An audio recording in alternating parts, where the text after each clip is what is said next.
CT cable. शासनामशने अभि तस्मात् विराढजायत विराधो अभिभाषः జ్ఞాన సరస్వతులుగా ఆ సరస్వతీ దేవి నడిచి వచ్చిన చిన్నంగా వచ్చారు. ముఖ్యంగా మృదుల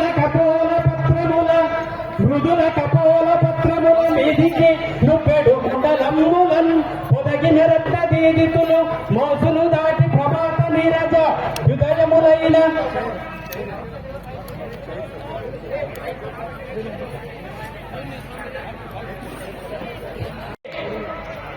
అందరూ కూడా కూర్చోవాలి. దయచేసి ఫోటోలు తీసేవాళ్ళు మీరు కూడా పక్కకి జరగాలి దయచేసి. మళ్ళీ భూమాత భూమి మనందరం పుట్టడానికి కారణమైంది. అట్లాగే శ్రీమాత జగన్మాత కొన్ని కోట్ల జన్మలు శరీరములు మనకిచ్చి మన అందరి యొక్క జన్మ కర్మ నిలబెడుతూ ఉంటుంది. కాబట్టి ఆవిడే శ్రీమాత, గోమాత అని పిలుస్తాం. ఈ ముగ్గురు తల్లులు ఎంత గొప్పవాళ్ళో గోమాత కూడా అంతే గొప్పది అని శాస్త్రవాక్యం.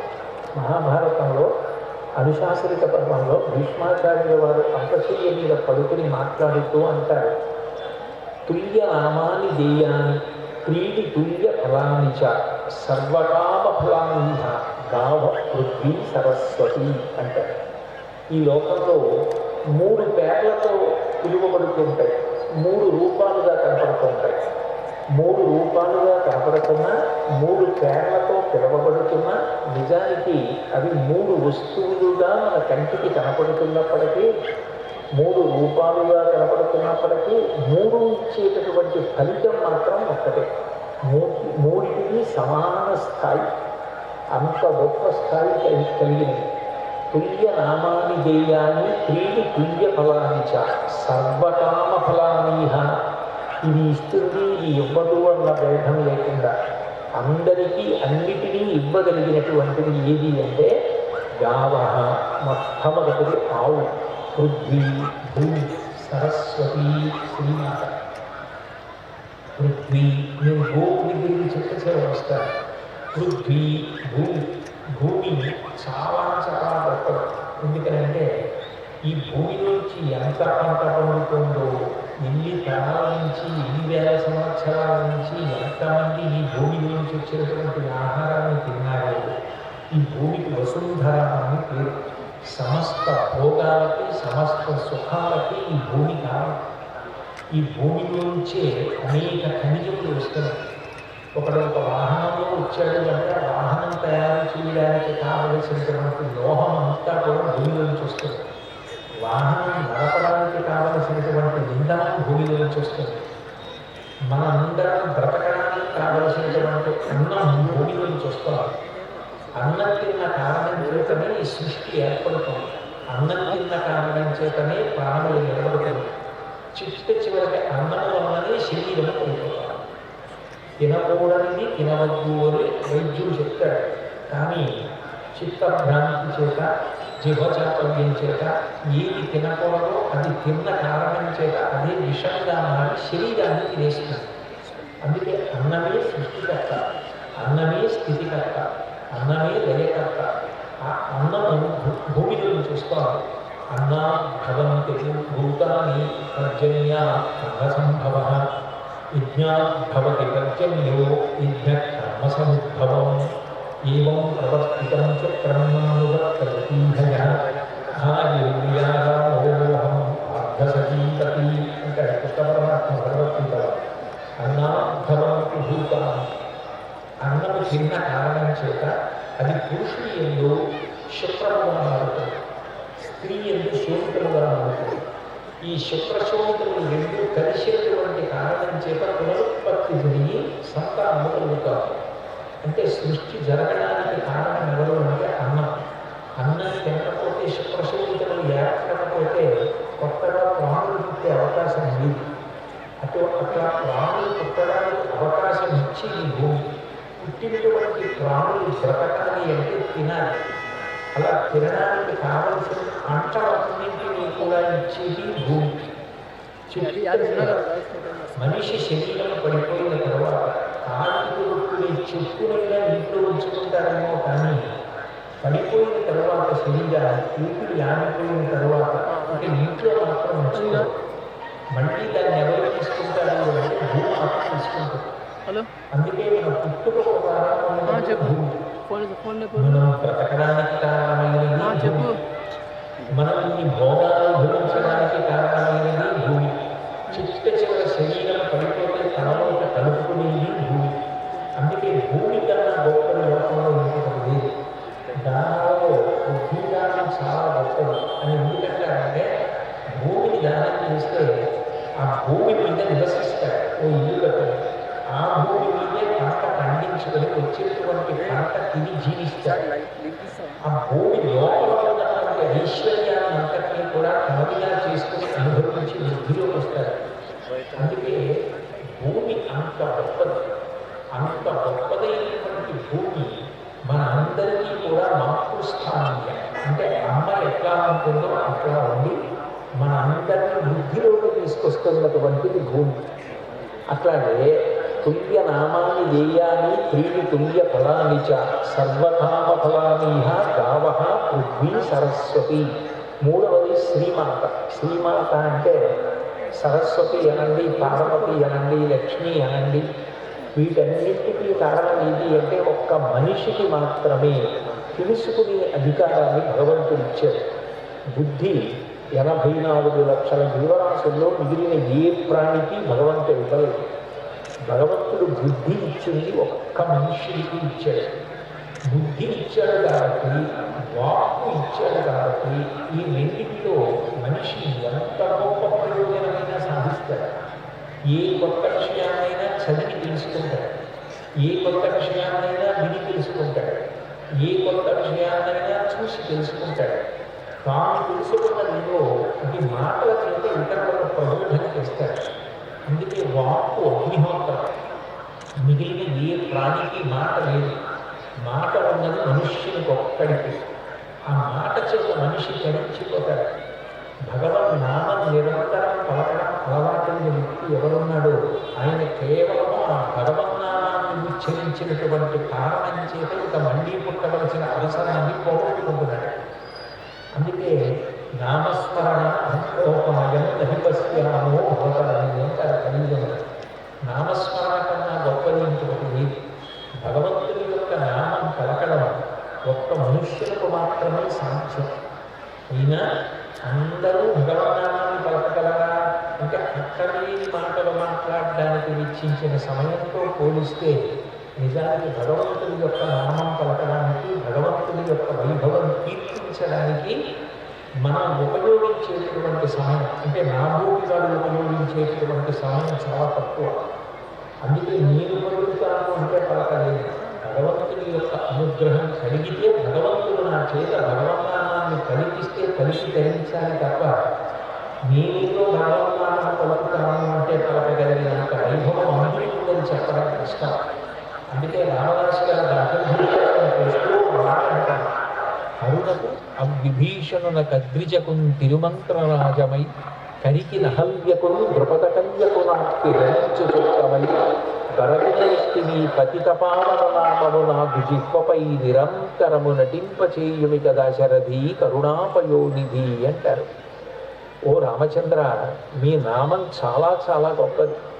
అయినా నేను మీ నామం పలుకుతానంటే అది నాకు సాధ్యం కాదు.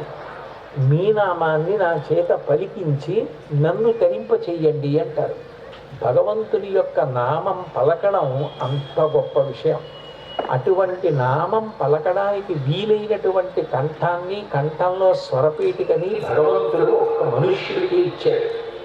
అట్లాంటి బుద్ధి చేత మంచి విషయములు ఏమున్నాయో వాటిని పరిశీలించి తెలుసుకోవడానికి అవకాశం ఇచ్చాడు.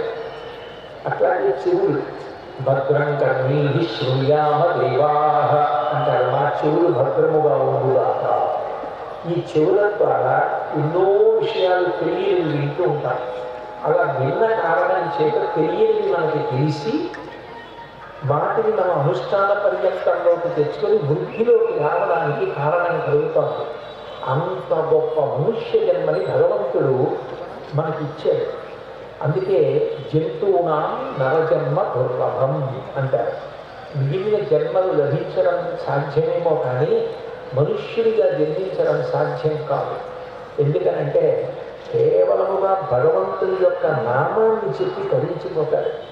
ఈ సృష్టిలో ఏది గొప్ప గొప్ప పవిత్రత కలిగినదో, ఏది గొప్ప విభూతి కలిగినదో తెలుసుకొని దాన్ని తన వృద్ధి కోసం వాడుకోగలిగినటువంటి లక్షణం ఉన్నవాడు మనుష్యులొక్కడే. ఆవు పాలు ఉన్నాయనుకోండి, ఆవు పట్టికెళ్ళి శ్రీశైలంలో మల్లికార్జున లింగానికి అభిషేకం చెయ్యదు. కానీ ఆవు పాలు పట్టుకెళ్ళి మనం శివలింగానికి అభిషేకం చేసి అభ్యున్నతిని పొందుతాం. ఒక మారేడు దళం ఉందనుకోండి, అది ఎంతో గొప్పది. త్రిదళం త్రిగుణాకారం త్రినేత్రం చ ప్రియాంశం త్రిజన్మ పాప సంహారం ఏకబిల్వం శివార్పణం. ఒక్క మారేడు దళాన్ని కానీ ఈయన చేతితో పట్టుకొని శివలింగం మీద వేస్తే ఆ శివలింగం యొక్క ఈమెను శివలింగానికి తగిలితే లక్ష్మీ కటాక్షం, బోర్లా పడితే సరస్వతీ కటాక్షం. అటువంటి మారేడు దళాన్ని కోసి తీసుకెళ్ళి భగవంతుడిని అర్చించి అంత విశేష ఫలితాన్ని పొందడానికి కావలసినటువంటి బుద్ధి వైభవాన్ని, దానికి కావలసిన కాళ్ళు చేతులు వీటిని భగవంతుడు ఒక్క మనుష్యుడికి ఇచ్చాడు. కేవలం పరమ పవిత్రమైన వాటి చుట్టూ ప్రదక్షిణం చేసినంత మాత్రం చేత గొప్ప అనుగ్రహాన్ని పొందుతాడు. ఇవి మిగిలిన ప్రాణులు చెయ్యలేవు. మారేడు దళం పట్టుకెళ్ళి శివలింగం మీద వెయ్యడం ఒక కుక్కది సాధ్యం కాదు. మారేడు దళాన్ని పట్టుకెళ్ళి ఇంత గొప్పది అని చెప్పినప్పటికీ దాన్ని వాడుకోగలగడం దానికి చేత కాదు. ఒక్క మనుష్యుడు మాత్రం సృష్టిలో ఏది పవిత్రమైనది, ఏది విలువైనది తెలుసుకొని దాన్ని భగవంతుడికి ఆరాధన చేయడం ద్వారా ఇహము పరము రెండింటినీ పొందగలడు. అంత గొప్ప శరీరాన్ని అమ్మవారు మనకి ఇచ్చింది. అమ్మవారు ఈ శరీరాన్ని ఇచ్చి, వాక్కునిచ్చి, బుద్ధినిచ్చి, చెవునిచ్చి, మంచి వాక్కునిచ్చి ఇన్నిటిని మనకి కటాక్షించింది. ఇన్నింటిని కటాక్షించినటువంటి పరదేవత మహాకరుణ కలిగినటువంటి తల్లి. అందుకే అరుణాం కరుణాతరంగితాక్షి అంటారు. రాశీభూతమైనటువంటి దయయే అమ్మవారు. ఆ తల్లి మనకి నిరంతరం ఉపకారం చేస్తూనే ఉంటుంది. శంకరాచార్యులు వారు సౌందర్యదహంలో అంటారు, దృశాద్రాధీయస్యాదరదలిత నీలోత్పలరుచ గరీయాంసం దీనం స్నపయ కృపయా మమ పిశివే అనేనాయం ధన్యో భవతి నచతే హానిరియత వనీవా హర్మ్యేవా సమకర విపాకో హిమకర అంటారు. ఈ బ్రహ్మాండములు ఎంతవరకు ఉన్నాయో అంతకన్నా ఇంకా దూరంగా అమ్మవారు కళ్ళు తిప్పి చూస్తూ ఉంటుంది. అమ్మ తన బిడ్డల్ని తాను ఎలా చూసుకుంటూ ఉంటుందో పరదేవత కూడా అలాగే అందరినీ చూసి కాపాడుతూ ఉంటుంది. ఆ తల్లి మనలో ఆకలి రూపంగా ఉంది, నిద్ర రూపంగా ఉంది, బుద్ధి రూపంగా ఉంది, వృత్తి రూపంగా ఉంది. చిట్ట చివరికి ఉండవలసిన ఆరోగ్యవంతమైన బిడియం రూపంలో ఉంది, విద్య రూపంలో ఉంది. అందుకు కదా దుర్గా సప్తశతిలో యాదేవి సర్వభూతేషు బుద్ధి రూపేణ సంస్థిత నమస్తస్యై నమస్తస్యై నమస్తస్యై నమో నమః యాదేవి సర్వభూతేషు లజ్జారూపేణ సంస్థిత నమస్తస్యై నమస్తస్యై నమస్తస్యై నమో నమః అంటారు. అటువంటి పరదేవత ఈ భూమి మీద అందరికీ కూడా కన్న తల్లిగా ఉన్నది. అమ్మవారి యొక్క రూపము అని అనకూడదు. అమ్మయే పరదేవత. పరదేవతకి అమ్మకి భేదమే ఉండదు. ఒక బిడ్డకి తన తల్లి పరదేవతా స్వరూపిణి. ఆమె స్నానం చేసిందా చేయలేదా, ఆమె జ్వరంతో ఉందా, ఆమెకు 95 ఏళ్ల వయస్సు వచ్చేసి ఆమె తిన్నదో తినలేదో కూడా ఆమెకి జ్ఞాపకం లేని స్థితిలో ఉన్నదా అన్న దాంతో కూడా సంబంధం లేదు. కేవలం అమ్మ అక్కడ కూర్చుని ఉంటే అమ్మకొక్క ప్రదక్షిణం చేసి అమ్మ పాదాల దగ్గర తల ఉంచి నమస్కారం చేశారనుకోండి, భూప్రదక్షిణ శక్తి అయిన ఆ రోజున ఆయన భూమికి అంతటికీ 6 మాటలు ప్రదక్షిణం చేశాడు వహిస్తాడు. భూప్రదక్షిణ యుక్తేన కాశీయాత్రాయుతేన చ. కాశీయాత్ర ఆ రోజున ఆయన అనేక పర్యాయములు చేశాడు. ఆయుతేన చ కాశీయాత్రాయుతేన చ. అట్లాగే సేతు స్నాన సతైర్యచ్చ. రామేశ్వరం వెళితే సముద్ర స్నానం మహాసంకల్పంతో చేయాలి. అటువంటివి 100 సార్లు శేతియాత్ర చేసి సముద్ర స్నానం చేశాడు అని ఫలితం ఇస్తారు. తత్ఫలం మాతృవందనే, అమ్మకొక్కసారి ప్రదక్షిణం చేసి నమస్కారం చేస్తే అంత గొప్ప ఫలితాన్ని అమ్మ ఇచ్చేస్తాయి. అమ్మకి పరదేవతకి తేడా లేదు. ఎవరి బిడ్డకి వారి అమ్మ సాక్షాత్ పరదేవతా స్వరూపిణి. అందుకే మాతృదేవో భవ, మాతృదేవో భవ అంటే అమ్మ పరదేవతకి సమానమైనది అని కాదు, పరదేవతయే అమ్మయ్యి ఉన్నది అని అర్థం. అమ్మ రూపంలో ఉండి మనని ఆఖరి శ్వాస వరకు కూడా బిడ్డ యొక్క అభ్యున్నతి కోసం అహరహం ప్రయత్నించే ఎవరు అంటే అమ్మ. అమ్మ లాంటి వ్యక్తి ఇక ఎక్కడా ఉండదు. ఎందుకంటే ఈ లోకంలో ఎవరైనా కొంతవరకే అని ఊరుకుంటారు, కానీ అమ్మ ఒక్కటే ఒక మాట అంటుంది, అమ్మ నా ఆయుర్దాయం కూడా నువ్వే పోసుకుని బ్రతుకు అని బిడ్డని అనగలదు. ఆ మాట ఇంకెవ్వరు అనరు. అంత ఉదాత్తమైనటువంటి లక్షణం బిడ్డల యందు, అంత నిరవధిక ప్రీతి కలిగి ఉండేది ఎవరు అంటే అమ్మ. అమ్మ అంటే పెట్టడమే తప్ప నాకు నా బిడ్డలు పెరిగి పెద్దవాళ్ళైన తర్వాత ఏమిస్తారన్న ఆలోచన అమ్మకు ఉండదు. తన కడుపుని గర్భాలయం చేసి ఆ పిల్లవాడు పెరగడానికి కారణం ఉంది. తాను మృత్యు సదృశమైనటువంటి ప్రసవ వేదాన్ని పొంది బిడ్డకి జన్మనిచ్చింది. ఎంతమంది చుట్టూ ఉన్నా చూసుకోకుండా బిడ్డ కేవలం ఏడిస్తే స్తన్యం ఇచ్చి పాలిచ్చి పోషించింది. వారికి జ్వరం వస్తే తన ఉపవాసాలు చేసింది, తాను ప్రదక్షిణాలు చేసింది, తాను ఎంతో కష్టపడింది. శంకరాచార్య వారు మాతృకా పంచకం అని 5 శ్లోకాలు చేశారు అమ్మ మీద. అసలు ఆ శ్లోకాలు చదువుతుంటే గుండె పెరిగిపోతుంది. అంత గొప్ప శ్లోకాలు చేశారు. అందులో అంటారు, ఆస్తాంతావలీయం ప్రసూతి సమయీ దుర్వారశూలవ్యధ నైరుత్యం తనుశోషణం పరమణీ శ్రియాచ సంవత్సరి ఏకస్యాపి న గర్భభావనభరక్లేశస్య యస్య క్షమః దాతుం నిష్కృతి ఉన్నతోపితన తనయ తస్యై జనన్యై నమః అంటారు. అమ్మ బిడ్డని ప్రసవించేటప్పుడు ఒక శూలం మీద కూర్చోబెట్టి దిగబడిపోతూ ఉంటే ఎంత బాధ కలుగుతుందో అంత బాధని కలుగుతాం. నైరుత్యం, నాలుగుకి సరిగ్గా రుచి ఉండదు. మలమయీ శయ్యాచ సంవత్సరం, ఒక సంవత్సరం పాటు ఆ పసిబిడ్డ పెరిగి పెద్దవాడయ్యే వరకు 6 ఋతువులలో వాడు వేడలో తల్లి నిద్రపోతుంటే మలమూత్ర విసర్జన చేసేస్తే చీర తడిసిపోతే పిల్లవాడిని విసుక్కోకుండా ఆ పిల్లవాడిని ఎత్తుకుని జాగ్రత్తగా వాడి శరీరాన్ని అంతటినీ కూడా శుభ్రం చేసి తాను ఆ తడిగా ఉన్న భాగాన్ని పక్కన తిప్పుకుని పడుకుని నిద్రపోతోంది తప్ప బిడ్డని కసురుకోవట్లేదు. ఏకస్యాపి న గర్భభావనభరక్లేశస్య యస్య క్షమః, 9వ నెల వరకు కడుపులో బిడ్డ తిరిగి పెద్దవాడు అవుతూ ఉంటే ఆమె పొందినటువంటి బాధని అంత ప్రేమలో ఉంచుకుందే. లోపల బిడ్డ కాలుతో కంటున్నా కూడా నా బిడ్డ నన్ను కంటున్నాడని ఆనందపడిపోయింది. బయటికి వచ్చిన తర్వాత పాలు తాగుతున్న గుండెని పాదాలతో కంటే అరికాలు గుడ్డుపెట్టుకుంది. తనకి ప్రాణంకరమ అయిపోయిన మంగళసూత్రాన్ని చేతితో పట్టుకుని లాగుతూ ఉంటే పూలపోగా పెట్టినంత జాగ్రత్తగా ఆ అరిచేతి వేడి పక్కకి తీసి మంగళసూత్రాన్ని తీసుకొని కాపాడుకుని పిల్లవాడి చెయ్యి ముద్దు పెట్టుకుంది. అంత ప్రేమ కలిగిన అమ్మ పెట్టడం తప్ప నాకు ఏమి ఇస్తావురా అని బిడ్డని జీవితంలో ఎన్నడూ అడగని ఎవరైనా ఉంటే అమ్మ ఒక్కటే. అటువంటి అమ్మ లాంటి వ్యక్తి లోకంలో ఇంకెవ్వరూ ఉండరు. పెట్టడం ఒక్కటే వచ్చినది అమ్మ. అందుకే శ్రీశైలంలో బ్రహ్మాండాలు గురించి చెప్తూ మాట్లాడారు. ఇలా నేను శ్రీశైలం ఎక్కువ జ్ఞాపకం చూసాను. సర్వంటే ఏమో ఉభౌదీ కుంభౌ మణికనక సంభావితరు దదానా పాణిభ్యామృతరసమృష్ణాన్యపవిత్రం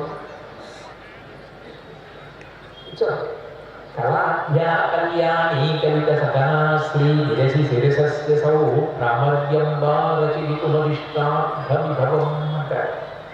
బంగారు పాత్రలో పాయసాన్ని చేతితో పట్టుకొని మణిగణ ఖచ్చితమైనటువంటి తెడ్డు పట్టుకొని వచ్చిన వాళ్ళందరికీ పాయసాన్నాన్ని పెట్టి వాళ్ళ యొక్క దీప్సితలను తీరుస్తూ ఉంటుంది.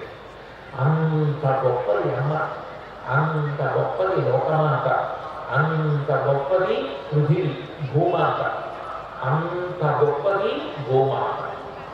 గోమాత కూడా అంతే గొప్పది సుమా. భూమి నీకు ఏమి ఇవ్వగలదో అవన్నీ గోమాత ఇవ్వగలదు. జనకమాత నీకు ఏమి ఇవ్వగలదో అవన్నీ భూమి ఇవ్వగలదు. నీకు శ్రీమాత సాక్షాత్ పరదేవత ఏమి ఇవ్వగలదో అవన్నీ కూడా గోమాత ఇవ్వగలదు. అందుకే గోమాతని సాక్షాత్ శ్రీమాతగానే చూస్తారు. చూసి ఆ శ్రీమాతగానే గోవుకి పూజ చేస్తారు. ఆ గో పూజకి కూడా ప్రత్యేకమైనటువంటి కల్పం అంటే విధి విధానం ఉన్నది. మీరు ఆ పూజా విధానాన్ని పరిశీలిస్తే గోవు యొక్క అంగప్రత్యంగమైనతో ఉన్నటువంటి దేవతలందరి పేర్లు చెప్పి మొత్తం పూజ చేస్తారు. అందులో పురపార్శ్వి ఆ డెక్కల యొక్క పక్క భాగం దగ్గర నుంచి శృంగమూలయోహో బ్రహ్మ విష్ణుమావాహయామి, కొమ్మల యొక్క చివరి భాగంలో బ్రహ్మ విష్ణువులు కూర్చుని ఉంటారు. లలాటి పరమేశ్వరమావాహయామి, లలాట భాగం నందు పరమశివుడు ఉంటాడు. అట్లాగే 2 గవల 2 సంఖ్యలు ఉంటాయి.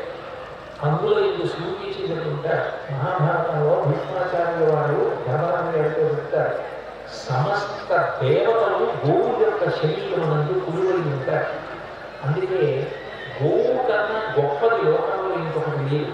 మీరు ఏకకాలంలో ఈ భూమిని అంతటినీ ప్రదక్షిణం చేయడం, సమస్త లోకాలకు ప్రదక్షిణం చేయడం, దేవతలకు ప్రదక్షిణం చేయడం, పితృదేవతలకు ప్రదక్షిణం చేయడం సాధ్యమయ్యే విషయం కాదు. కానీ ఒక్క గోవుకి మీరు ప్రదక్షిణం చేశారనుకోండి, వీటన్నిటికీ ప్రదక్షిణం చేసేసినట్టే. అందుకే లోకంలో గోవుకి ప్రదక్షిణం చేసుకోవడం అన్నది అంత గొప్ప విషయంగా చెప్తారు. రోజు గోశాలకు వెళ్ళగలగడం, రోజు గోవుని సేవించగలగడం, రోజు గోవుకి ప్రదక్షిణం చేయడం, గోవుకి నమస్కారం చేయడం అంత గొప్పవి.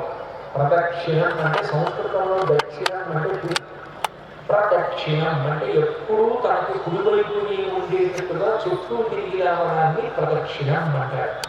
నేను ఇలా వచ్చాను అనుకోండి, నేను వెళ్ళేటప్పుడు ఈ ఆసనం నాకు కుడి పక్కకు ఉంటుంది, నేను పక్కకు వస్తుంది. అట్లా తిరిగాను అనుకోండి, తిరిగి కానీ గోవు యొక్క గొప్పతనం ఏంటంటే మాతర సర్వభూతానాం, సమస్త భూతములకు గోవు తల్లి. అందుకే మీరు భాగవతాన్ని పరిశీలిస్తే మీకు పృథి చక్రవర్తి యొక్క వృత్తాంతం చదివినప్పుడు అందులో ఒక విశేషం కనపడుతుంది. ప్రజలు ఆకలితో అలమటించిపోయి పృథు మహారాజు గారి దగ్గరికి వెళ్ళి, అయ్యా మేము ఆకలితో శోషించిపోతున్నాం, ఒక చెట్టు తొర్రలో అగ్నిహోత్రం ఉంటే కాలిపోతూ ఆ చెట్టు ఎలా బాధపడుతుందో ఆకలితో మేము అలా బాధపడుతున్నాం, భూమి పంటలు పండట్లేదు, కాబట్టి నువ్వు మమ్మల్ని ఆదుకోమన్నారు. పృథు మహారాజు గారు సాక్షాత్ విష్ణు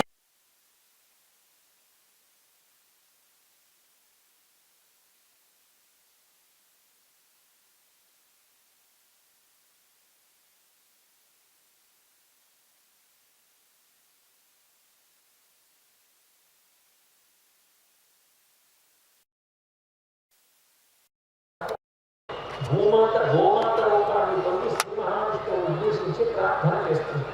అప్పుడే ఎద్దుకి ఒక కాలుతోనే నిలబడింది ధర్మం అని బాధపడుతుంది. కాబట్టి అటువంటి గోమాత ఏదైతే ఉందో ఆవిడ మాతర సర్వభూతాన. అప్పుడు పృథు మహారాజు గారు భూదేవత వెంట పడితే గోరూపాన్ని ధరించి పృథు చక్రవర్తితో మాట్లాడింది. మహారాజా, నేను ఒకప్పుడు అన్నం పెట్టాను వీళ్ళందరికీ, కానీ వీళ్ళు నేను పెట్టిన అన్నం వీళ్ళు నాకు బరువైపోతున్నారు. ఎన్ని కోట్ల ప్రాణులున్నా నాకు బరువు కాదు, కానీ పాపాలు ఎక్కువైపోతే నాకు బరువుగా ఉంటుంది. భగవంతుడు ఏ పని చేయవద్దన్నాడో ఆ పనులు మాత్రమే చేసుకుంటూ వెళ్ళిపోతే నాకు చాలా భారంగా ఉంటుంది. అటువంటి స్థితి పెరిగిపోయింది. ఇప్పుడు నేను వాళ్ళకన్నా ఎందుకు పెట్టాలి అన్న బాధ కలిగింది నాకు. నాలో ఉన్నటువంటి ఉన్నటువంటి ఓషధులన్నింటినీ కూడా నేను జీర్ణం చేసేస్తున్నాను. కాబట్టి ఇప్పుడు నేను వీళ్ళకి అన్నం పెట్టలేదు. నువ్వు ఒక పంచి, నువ్వు నారాయణాంశ సంభూతుడివి కాబట్టి నువ్వు నా నుండి పాలు పితుక్కో, నీకు ఏం కావాలో నువ్వు ఇచ్చేస్తాను. దానితో పాటుగా పాత్ర కూడా సరైన పాత్ర తెచ్చుకోవాలి. అప్పుడు ఆయన తన చేతిని పాత్రగా చేసి భూమి మీద ఉన్న సమస్త ప్రాణుల కొరకు అన్నాన్ని పిండే. అట్లాగే దేవతలు, సాధ్యులు, యోగులు, ఋషులందరూ బృహస్పతిని దూడగా చేసుకుని వచ్చారు. దేవతలందరూ అమృతాన్ని పిండుతున్నారు, రాక్షసులందరూ పిండుతున్నారు. ఆఖరికి భూమి మీద ఉన్నటువంటి పాములను విషాన్ని పిండుతున్నారు. అసలు భూమాత రూపాన్ని పొందినటువంటి భూమాత నుండి ఏ ప్రాణి కూడా నాకు కావలసినది దొరకలేదు అన్న మినహాయింపు లేకుండా అందరూ తమకు కావలసినవన్నీ పొందారు. అందుకే ఈ భూమి తల్లి. మీరు చూడండి, ఒక ఆవు పాలివ్వాలి, గడ్డి తింటుంది. ఒక మేక బతకాలి, ఆకులు తింటుంది. ఒక గొర్రె బతకాలి, ఆకులు తింటుంది. ఏవో అక్కడ ఉన్నటువంటి గడ్డి తింటుంది. ఏ ప్రాణి బ్రతకాలన్నా మొట్టమొదట భూమి మీద లభించినటువంటి శాకాహారాన్ని తిని కొన్ని ప్రాణులు బ్రతుకుతాయి. గొర్రెలు, మేకలు, నీళ్లు, జింకలు ఇటువంటివన్నీ బ్రతుకుతాయి. బతకన్నా ఇటువంటి ప్రాణులన్నీ బ్రతుకుతాయి. ఈ బ్రతికినటువంటి ప్రాణులు పెరిగి పెద్దవైనప్పుడు వాటిలో మాంసం బాగా, కేవలం మాంసం తినేటువంటి ప్రాణులు కొన్ని ఉంటాయి. పులులు, సింహాలు ఇటువంటివి. అవి ఈ శాకాహారం తిని పెరిగినటువంటి ప్రాణులను చంపి మాంసం తింటాయి. అంటే ఇప్పుడు అవి ఇవి కూడా బ్రతకడానికి కావలసినటువంటి గడ్డినిచ్చేది భూమి. మనుష్యులకు కావలసినటువంటి పంట, కాయలు, పళ్ళు ఇవన్నీ ఇచ్చేదేది భూమి. కాబట్టి ఈ భూమి గోరూపాన్ని ధరించింది. గోరూపాన్ని ధరించి పాలగా అన్నిటినీ ఇచ్చింది. అందుకే మాతర సర్వభూతానాం, సమస్త ప్రాణులకు, ఒక్క మనుష్యులు కాదు, అందరికీ కూడా గోమాత తల్లి. మాతర సర్వభూతానాం గావ సర్వసుఖప్రద. గోవు సమస్త సుఖములను ఇవ్వగలిగినటువంటిది. గావ సర్వసుఖప్రద వృద్ధి మాకాంక్షత నిత్యం. నేను రోజు రోజుకి వృద్ధి పొందాలి. నేను ఏ రంగంలో ఉన్నానో ఆ రంగంలో నాకు గొప్ప కీర్తి ప్రతిష్టలు రావాలి. నేను ఇంకా ఇంకా బాగా చెయ్యాలి, నిస్వార్థంగా చెయ్యాలి, ఏ కోరిక లేకుండా చెయ్యాలి అన్న ఆశ మనసులో ఉంటే, బాగా వృద్ధిలోకి రావాలనుకుంటే తేలిక మార్గం ఏంటంటే గోవుకి ప్రదక్షిణం చేయమన్నారు. కొన్ని చోట్లకి వెళ్ళడానికి కొన్ని నియమాలు ఉంటాయి. ఒక దేవాలయం లోపలికి వెళ్ళాలనుకోండి, పంచె కట్టుకుని వెళ్ళాలి. పోసిన పంచె కట్టుకుని వెళ్తారు. యజ్ఞం చేయాలి, యాగం చేయాలి, హోమం చేయాలి, పూజ చేయాలి, పంచె కట్టుకుని చేస్తారు. అదే మీరు గోవుకి ప్రదక్షిణం చేస్తున్నారనుకోండి, ఏ బట్టలు కట్టుకుని చేస్తున్నారన్న దాంతో కూడా నియమం లేదు. గోవు యొక్క గొప్పతనం ఏంటో వేదం చెప్పింది. బ్రహ్మచారి కొన్నిటిని మాత్రమే చేస్తాడు, అన్నీ చెయ్యడు. బ్రహ్మచారికి ఏకాదశి ఉపవాసం లేదు. బ్రహ్మచారి ఎప్పుడూ వేదాధ్యయనం చేస్తూ ఉండాలి. గురుపత్ని ఏం వండి పెట్టిందో అది తన మిగిలినటువంటి స్నేహితులతో కలిసి, సహాధ్యాయులతో కలిసి తినాలి. కానీ ఆ బ్రహ్మచారి కూడా గోవుని పోషిస్తాడు, గోవుకి ప్రదక్షిణం చేస్తాడు, గోవుకి పూజ చేస్తాడు. గృహస్థు వివాహం చేసుకుని భార్యతో ఉండి భోగములను భరించి దానం తీసుకుని దాచుకుని జీవితాన్ని గడిపేటటువంటి గృహస్థు కూడా గోవుకి ప్రదక్షిణం చేస్తాడు, గోవుకి పూజ చేస్తాడు. వానప్రస్థం భార్యతో కలిసి అన్నీ విడిచిపెట్టేసి ఎక్కడికో విడిపోయి కేవలం భార్యతో కలిసి తపస్సు చేసుకుంటూ ఉండిపోయిన వానప్రస్థు పూజ చేస్తాడు. సన్యాసి సర్వసంగ పరిత్యాగి, చిట్ట చివరికి అగ్నిహోత్రాన్ని ముట్టుకోవడానికి కూడా మానేసినటువంటి సన్యాసి కూడా గోవుని పూజ చేస్తారు. గోవుని 4 ఆశ్రమాలలో ఉన్న వాళ్ళు పూజ చేస్తారు. బ్రహ్మచారి, గృహస్థు, వానప్రస్థు, సన్యాసి నలుగురు పూజ చేయగలరు. పైగా గోవుకి ప్రదక్షిణం చేయడం అంటే, గోవుకి గ్రాసం పెట్టడం అంటే అది అగ్నిహోత్రాన్ని ఆరాధన చేయడంతో సమానం. అగ్నిహోత్రంలో ఏదైనా మీరు పదార్థాన్ని, హవిస్సుని దేవతగా దేవతలకు ఇచ్చారనుకోండి, స్వాహ అంటూ ఇస్తారు. దాన్ని దేవతలు తీసుకుంటారు.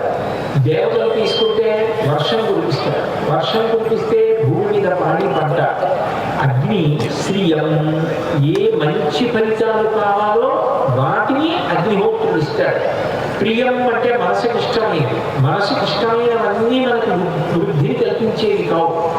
కానీ మనసుకి ఇష్టమై ఉండి మనకు వృద్ధిని కల్పించి జీవుణ్ణి వృద్ధిలోకి తీసుకొచ్చేదేదో దాన్ని శ్రియం అంటారు. అటువంటి శ్రియం అగ్నిహోత్రుడు ఇస్తాడు. శ్రియం ఇచ్చేత్ హుతాశ అని. అటువంటి శ్రియం మళ్ళీ గోవిస్తుంది. అందుకే వేదం గౌరవార్ అగ్నిహోత్రం అంటుంది. గోవుకి అగ్నిహోత్రానికి తేడా లేదు. కానీ అగ్నిహోత్రం దగ్గరికి వెళ్ళి అగ్నిలో ఏదైనా సమర్పించాలనుకోండి, మంత్రం ఉండాలి, పదార్థం ఉండాలి. అగ్నిహోత్రంలో స్వాహాకారంతో వేయాలి. ఆ స్వాహ అన్నప్పుడే వేయాలి. ఇష్టం వచ్చినట్టుగా వేసుకుంటూ వెళ్ళకూడదు. కానీ గోవు ఉందనుకోండి, గ్రాసం అంటారు. గ్రాసం అంటే చేతికి పట్టినంత. ఎంత గడ్డి మీరు చేతితో పట్టుకోగలరో అంత గడ్డి పట్టుకెళ్ళి ఆవుకి పెట్టారనుకోండి, ఆవు తింటే సమస్త దేవతలు, ఈ బ్రహ్మాండంలో ఉన్నటువంటి సమస్త ప్రాణులు తిన్నట్టే. ఉత్తరాపోసనం అని పెడతారు. భోజనం చేసేసిన తర్వాత ఉత్తరాపోసనం పెడతారు. ఆ భోజన పాత్రకి ఉత్తరాపోసనం పెడితే గుర్తు ఏమిటంటే, ఈ భోజనం చేసి నేను ఎట్లాగైతే సంతోషాన్ని పొందానో, ఎట్లాగైతే నేను తృప్తిగా ఉన్నానో, అట్లా సమస్త భూతములు కూడా తృప్తిగా ఉండాలి అని అడగడానికి ఉత్తరాపోసనం పెడతారు. అంటే గోవుకి మీరు గ్రాసం పెట్టిన కారణం చేత సమస్త భూతములు సంతోషాన్ని పొందుతాయి. అందుకే మాతర సర్వభూతానాం గావ సర్వసుఖప్రద బుద్ధి మాకాంక్షతానిత్యం గావత్కార్యా ప్రదక్షిణా. ఎవరైతే జీవితంలో వృద్ధిలోకి రావాలని కోరుకుంటున్నారో వాళ్ళు గోవులకు ప్రదక్షిణము చెయ్యకుండా ఉండరు అని చెప్పింది శాస్త్రం. గోవుకి ప్రదక్షిణం చేయడం అనేటటువంటిది అంత గొప్ప విషయం. అంతేకాదు, గోవు గురించి చెప్తూ ఒక మాట ఉంది. పరమ పవిత్రములు యజన భాజనములు తము విన్న చూచినం దురికచయంబులెల్ల కలగను తోయదగాలు ప్రధాన కర్త కొత్తరగతి లాభవైభవము తంగికి జున్నుక చేయు గోవులు ఎవ్వరు తగ వాణికొల్తుర నివారణ చొత్తురు వారు నాకమును అంది. పరమ పవిత్రములు ఈ లోకంలో ఎంత పవిత్రమైనటువంటిదైనా కావచ్చు, ఎంత పవిత్రమైనదైనా దాని పవిత్రత కొంత తరిగిపోతూ ఉంటుంది, దాని శక్తి కొంత తరిగిపోతూ ఉంటుంది. ఇప్పుడు శ్రీశైల క్షేత్రం ఉందనుకోండి, మల్లికార్జున స్వామి సాక్షాత్తు స్వయంభూ. అమలం కమలోద్భవదీత గుణం సమదం సమదా సురనాశకరం రమణీయ రుచిం కమనీయ తనుం నమః సాంబ శివం న తపాపహరం శివం శంకరం సుందరం సుందరీశం గణేశం గిరీశం అని పరమేశ్వరుణ్ణి కీర్తిస్తారు. దేవతా సార్వభౌముడు శ్రీశైలే స్వర్ణశృంగే మణిగణ రచితే కల్పవృక్షాయిశీతే స్పీతే సవర్ణ రత్నస్ఫురిత నవగృహే దివ్యపీఠే శుభార్గే ఆసీన సోమచూడ సకరుణమయన సంగరస్మేరవక్త్ర శంభుశ్రీ భ్రమరీశ ప్రకటిత విభవో దేవతా సార్వభౌమ అంటారు. అంత గొప్పవాడైనటువంటి పరమశివుడు తనంత తాను నిలిచినటువంటి క్షేత్రం. అంత గొప్ప తల్లి భ్రమరాంబ. రాజం మత్తమరాళమందగమనాం రాజీవ పత్రేక్షణం రాజీవ ప్రభవాదిదేవముటై రాజత్వదాంభోరుహాం రాజీవాయత పత్రమండిత కుచాం రాజాధిరాజేశ్వరీం శ్రీశైలస్థలవాసినీం భగవతీం శ్రీమాతరం భావయి అంటారు. ఆ తల్లి అడుగు తీసి అడుగు వేస్తుంటే దేవతలు దిక్పాలురు కూడా మన కిరీటాలలో ఉన్నటువంటి మణుల యొక్క కాంతుల చేత నీరాజనం పడేటట్టుగా ఆమె పాదములకు అటు ఇటు నడిచి వెడుతున్నప్పుడు కింద పడి నమస్కరిస్తారు. అటువంటి రాజరాజేశ్వరి స్వరూపిణి అయినటువంటి భ్రమరాంబయే విలిసి ఉన్న దేవాలయం యొక్క శక్తి కాలక్రమంలో కొన్ని కొన్ని కారణముల చేత క్షీణిస్తుంది. అక్కడికి వెళ్ళి మాట్లాడకూడని మాటలన్నీ మాట్లాడుతూ ఉండడం, అక్కడికి వెళ్ళి స్వరం తప్పి వేదమంత్రాన్ని చదవడం, కూర్చోకూడని రీతిలో అక్కడ కూర్చోవడం, ఇటువంటి పనులు చేసిన కారణం చేత శక్తి క్షీణిస్తుంది. అప్పుడు ఆ శక్తిని పూరణ చేయడానికి మహాకుంభాభిషేకం చేస్తారు. ఈ మధ్యన చేశారు శ్రీశైలం దేవస్థానంలో. అట్లా మహాకుంభాభిషేకం చేస్తారు. చేస్తే మళ్ళీ శక్తి పూరణమవుతుంది. కానీ అసలు శక్తి తగ్గడము కానీ పవిత్రత తగ్గడము కానీ ఉండని ఏకైక ప్రాణి ఈ భూమి మీద ఎవరైనా ఉంటే అది గోవు ఒక్కటే. గోవు ఎక్కడ ఉన్నదో అక్కడ పవిత్రత క్షీణించడం అన్న మాట లేదు. ఎక్కడ గోవు ఉన్నదో అది పరమ పవిత్రం. గోష్ఠం అంటారు. గోష్ఠం అని సంస్కృతంలో ఒక మాట. గోష్ఠం అంటే గోవులు తిరిగేటటువంటి ప్రదేశం. గోవులు ఎక్కడ తిరుగుతుంటాయో అది పరమ పవిత్రమైనటువంటి ప్రదేశం. అట్లాగే ఎప్పుడూ భగవత్ సంబంధమైనటువంటి మాటలు నోట్లోంచి వచ్చేటటువంటి వ్యక్తి ఎవరున్నాడో ఆయన కూడా అంత పవిత్రం. గోవులు తిరిగితే అంత పవిత్రం. గోవు ఉన్న చోట ఉండడం అంత పవిత్రం. నిజానికి మీరు ఒక మాట వినుంటారు. లోకంలో మీరు ఎక్కడికైనా ఎప్పుడైనా పూజ చేసుకోవడానికి వెళ్ళినా పెళ్లి చేసుకున్నా మీ గోత్రం ఏమిటంటే అడుగుతారు. గోత్రం అంటే ఏమిటో తెలుసా? గోత్రానికి ఋషులు ఉంటారు. మాకు గోత్రం ఉంటుంది. నేను ఆత్రేయస గోత్రంలో పుట్టాను. మా ఆత్రేయస గోత్రానికి 3 ఋషులు ఉన్నారు. ఈ 3 ఋషులు కూడా ఒకనకొకప్పుడు ఒక పెద్ద గోశాల కట్టుకుని ఆ గోశాలలో ఒకళ్ళు ఇక్కడ ఒకళ్ళు అక్కడ ఒకళ్ళు అక్కడ 3 చోట్ల 3 కుటీరములు పెట్టుకుని ఉన్నారు. ఆత్రేయస అర్చనానస కామాశ్వ త్రయారుషయ్య ప్రవరాన్విత ఆత్రేయస గోత్రస్య అంటాం కదా. నమస్కారం చేసేటప్పుడు అభివాదం చేసేటప్పుడు ఆ 3 ఋషులు 3 పర్ణశాలలు నిర్మించుకుని ఉన్నారు. వాళ్ళు గోవుల్ని కాపాడి గోవులకు సేవ చేసి గోవులను పోషించి వృద్ధిలోకి వచ్చారు. ఒకే ప్రాంగణంలో ఉన్న కారణం చేత 3 అన్నదమ్ముల్లా బతికారు. వాళ్ళ పిల్లలు కూడా ఋషులు అన్నదమ్ముల్లా బతికారు కాబట్టి వాళ్ళ పిల్లలు కూడా అన్నదమ్ములు అక్క చెల్లెళ్ళలాగే బతికారు. అందుకే అదే గోత్రం వలన అదే గోత్రం వాళ్ళు చేసుకోరు. అన్నదమ్ములు అక్క చెల్లెళ్ళు అవుతారు అంటారు. కారణం అదే. కాబట్టి అసలు మన వంశాలు వృద్ధిలోకి వచ్చాయంటే ఎవరి వల్ల వచ్చాయి? గోవుల వల్ల వచ్చాయి. మనకి పెళ్లి జరిగేటప్పుడు 3 ప్రధానమైన విషయాలు అడుగుతారు. తలంబ్రాలు పోసుకునేటప్పుడు ప్రారంభంలో దేవతల్ని ఉద్దేశించి నేను గృహస్థాశ్రమంలోకి వెడుతున్నాను, నాకు ఈ 3 కటాక్షించండి అని అడుగుతారు. అందులో మొట్టమొదటి ఏది అడుగుతారంటే ప్రజామే కామ సమృద్ధ్యతాం. నాకు మంచి కొడుకులు పుట్టాలి, కూతుళ్ళు పుట్టాలి. ఎందుకని? కొడుకు పుట్టాడు, వంశం నిలబడింది. కూతురు పుట్టింది, కన్యాదానం చేశావు. 10 తరాలు విడిపోయిన వాళ్ళు, 10 తరాలు రాబోయే వాళ్ళు, నాతో కలిపి 21 తరాలు తెలుస్తాయి. ఆడపిల్ల ఉండాలి, మగపిల్లాడు ఉండాలి. నాకు సంతానం కావాలి. ధార్మికమైన సంతానం కోసం నేను ఈవెన్ స్వీకరిస్తున్నాను. కాబట్టి ప్రజామే కామ సమృద్ధ్యతాం. అట్లాగే నాకు యజ్ఞో మే కామ సమృద్ధ్యతాం. నేను బోలెడని సంపాదించేసుకుని దాచేసుకోవడం కాదు, యజ్ఞయాగాది క్రతువులు చెయ్యాలి. చేస్తే దాని చేత దేవతలు సంతోషిస్తారు. సంతోషిస్తే వర్షం కురిపిస్తారు. వర్షం కురిపిస్తే అన్ని ప్రాణులు సంతోషంగా ఉంటాయి. నేను ఎంతమందికి పెడతాను? చెట్టుకు మొదట్లో నీళ్లు పోస్తే చాలు. భగవంతుడు ప్రీతి పొందితే లోకమంతా చల్లబడుతుంది, లోకమంతా సంతోషంగా ఉంటుంది. మఖము చెయ్య వజ్రి మది సంతసించును, వజ్రి సంతసింప వానకురియు, వానకురిసి గసవు వసుమతిపై కనకు, గసవు మేసి ధేను కనము బ్రతుకు. ఒక్క దేవతలు సంతోషిస్తే చాలు, వర్షం పడుతుంది. వర్షం పడితే పాడి పంట అన్నీ ఉంటాయి.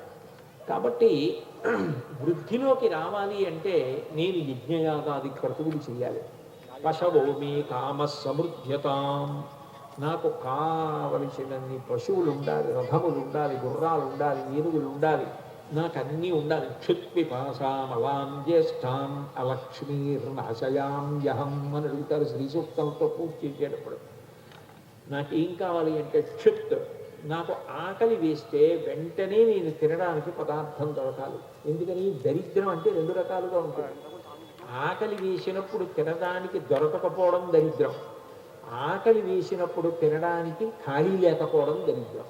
అన్నీ ఉన్నాయి, తినడానికి సమయమే లేదు, అది దరిద్రమే. బాధ ఉండిపోయిందిగా. ఆకలేసింది, తినడానికి ఏమీ లేదు, అది దరిద్రమే. కాబట్టి నాకు క్షుత్ ఆకలి వేస్తే వెంటనే నేను తినడానికి నాకు పదార్థం లభించాలి. క్షుత్ పిపాస దాహం వేస్తే నీళ్లు దొరకాలి. క్షుత్ పిపాస మలాం ఎప్పుడు జీర్ణమైపోయిన బట్టలు, మట్టితో ఉన్న బట్టలు, చింపిరి జుట్టు, చెమట పట్టేసి నేను అలా ఉండకూడదు. అందము అన్న మాటకు అర్థం ఏమిటంటే ఒకరికి అందంగా ఉండదు, ఇంకొకరికి అందంగా ఉండదు. ఒక వయస్సులో ఉన్న అందం ఇంకొక వయస్సులో ఉండదు. ఒకప్పుడు ఉన్న అందం ఇంకొకప్పుడు ఉండదు. మాతురు ధనజన యవ్వన గర్వం హరతి నిమీషకాల సర్వం మాయామయమిదమఖిలం భిత్వా బ్రహ్మవదంతం ప్రైష విదిత్వా. ఒకప్పుడు నేను ప్రవచనాలు కడితే అలాంటి మెట్లు 2 మెట్లు కలిపి ఒక్క అడుగుతోటే పైకెక్కేవాడిని. ఇప్పుడు ఒక్కొక్క మెట్టే పైకెక్కుతున్నాను. బహుశా ఇంకో 10 ఏళ్ల తర్వాత ప్రవచనం చేస్తే ఎవరితో 2 పక్కల చేతులు పట్టుకుని పైకెక్కచ్చు. అంటే కాలంలో శక్తి క్షీణించిపోతుంది. అందము అని ఏమనుకుంటున్నామో అది క్షీణించిపోతుంది. మాపురు ధనజన యవ్వన గర్వం హరతి నిమీషత్కాల సర్వం మాయామయమిదమఖిలం భిత్వా బ్రహ్మవదంతం ప్రవిశ విదిత్వా. కానీ నిజమైనటువంటి అందమేది అంటే శుభ్రత.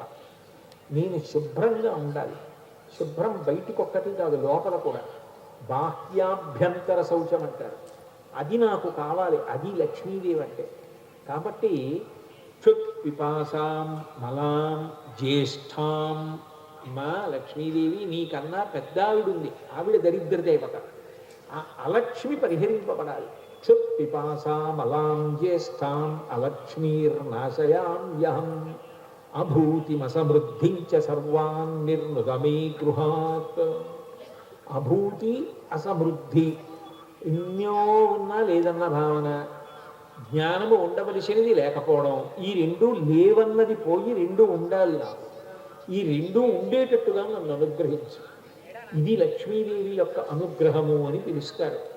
అటువంటి తుష్టి, అటువంటి పుష్టి కలగాలి అంటే గోవుకి ప్రదక్షిణం చేయమంటారు. ఇది ఇవ్వగలిగినది ఎవరు అంటే గోవు. అందుకే పరమ పవిత్రములు. గోవు ఎక్కడ ఉన్నదో అక్కడ అసలు అపవిత్రత అన్న మాట ఉండదు.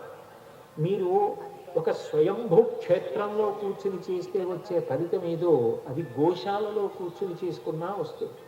మీకు నేను ఒక యథార్థమైన విషయం చెప్పాలి అంటే, కంచి కామకోటి పీఠానికి 68వ పీఠాధిపతులు మహాపురుషులు, నడిచే దేవుడిని పేరు పొందారు.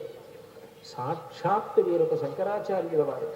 శాంతాకృతిం హితవచ పరిభాషమానం గంభీరభావమతులం విజితారిషత్కం దేవీ పదద్వయ సరోజల దేవీ పదద్వయ సరో లోలభృంగం శ్రీచంద్రశేఖరయతీంద్ర మహన్నమామి అంటారు. సాక్షాత్ పరమశివుడే మహాస్వామి వారి రూపంలో ఈ భూమి మీద తిరిగాడు అంటారు.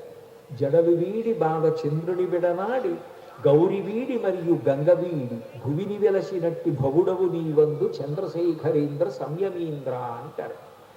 అటువంటి మహాస్వామి వారు శ్రీశైల క్షేత్రానికి వెళ్ళారు.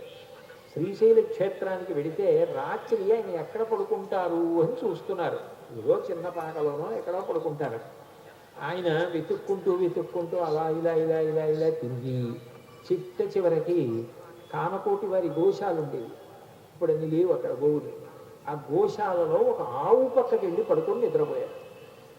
మహాస్వామి గారు ఎప్పుడైనా గోశాల దగ్గరికి కానీ వెళుతున్నప్పుడు గోవు మూత్ర విసర్జన చేస్తుంటే ఆయన పట్టుకు చందుకునేవారు కాదు, తలపెట్టి గోవు మూత్రం కింద స్నానం చేసేవారు. సాక్షాత్ గంగమ్మ.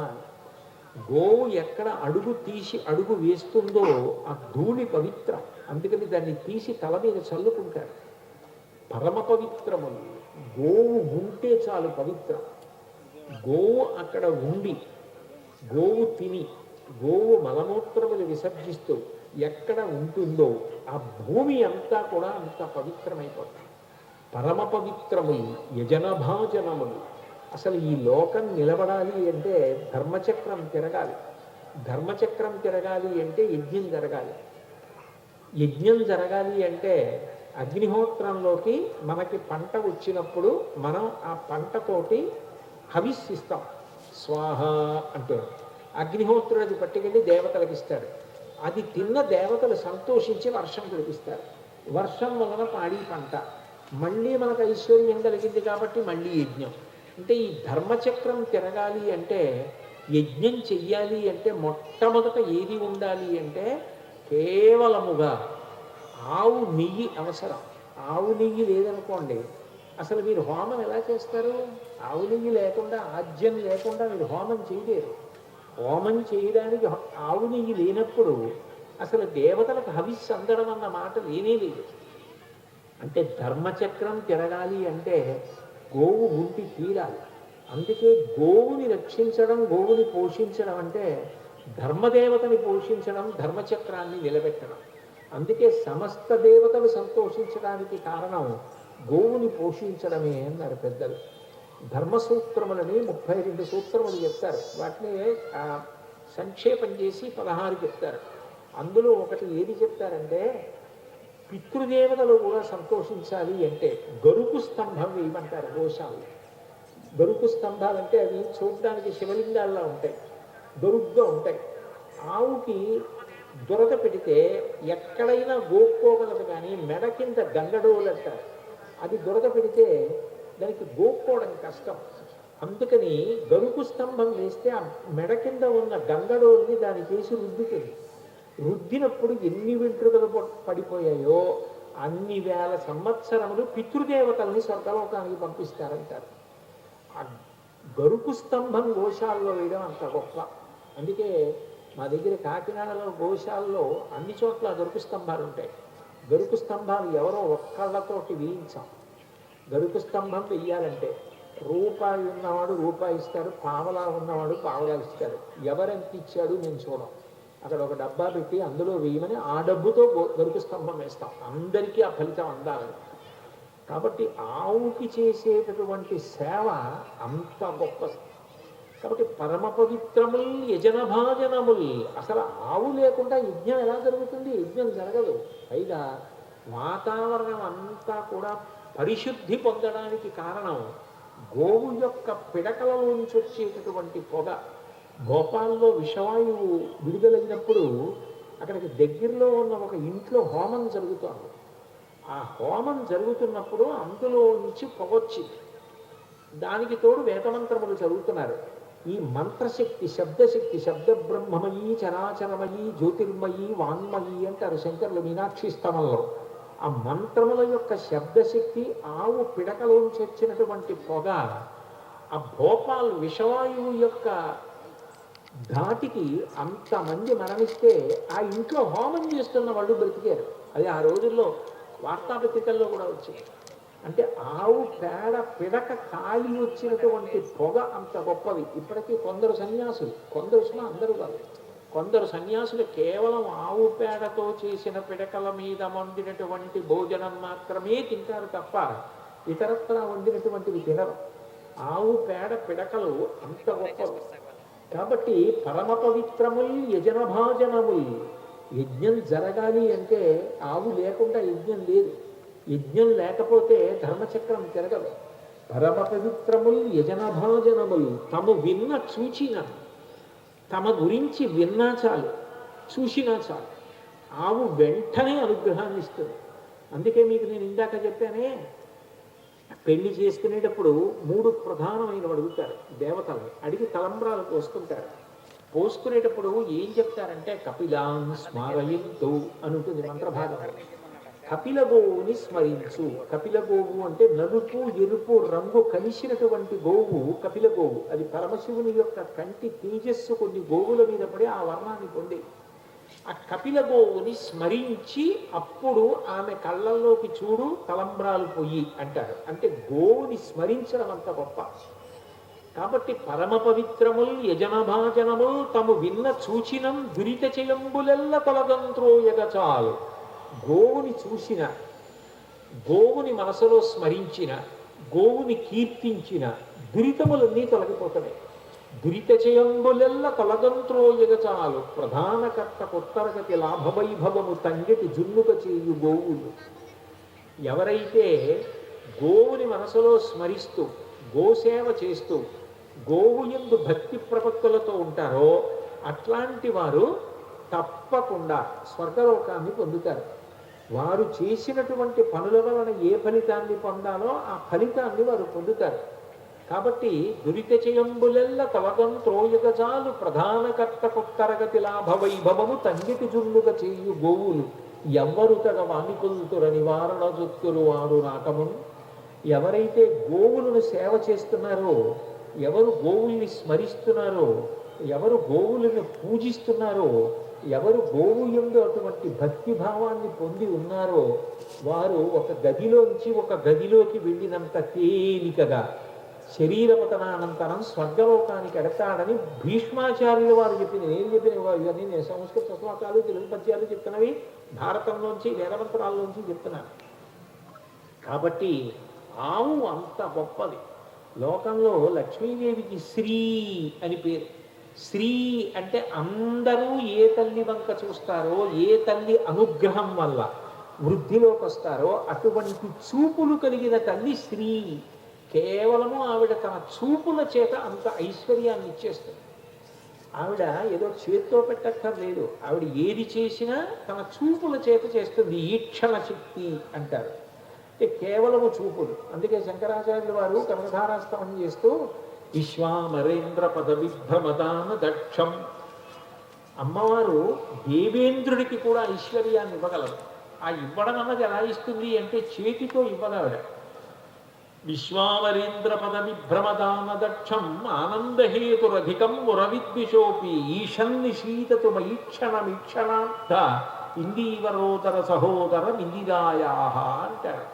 కేవలము తన చూపుల చేత అలా అనుగ్రహం చేస్తుంది ఆవిడ. అలా అనుగ్రహించగలిగిన లక్ష్మి మాకు ప్రసన్నురాలగుగాక అని లోకంలో అందరూ కోరుకుంటారు.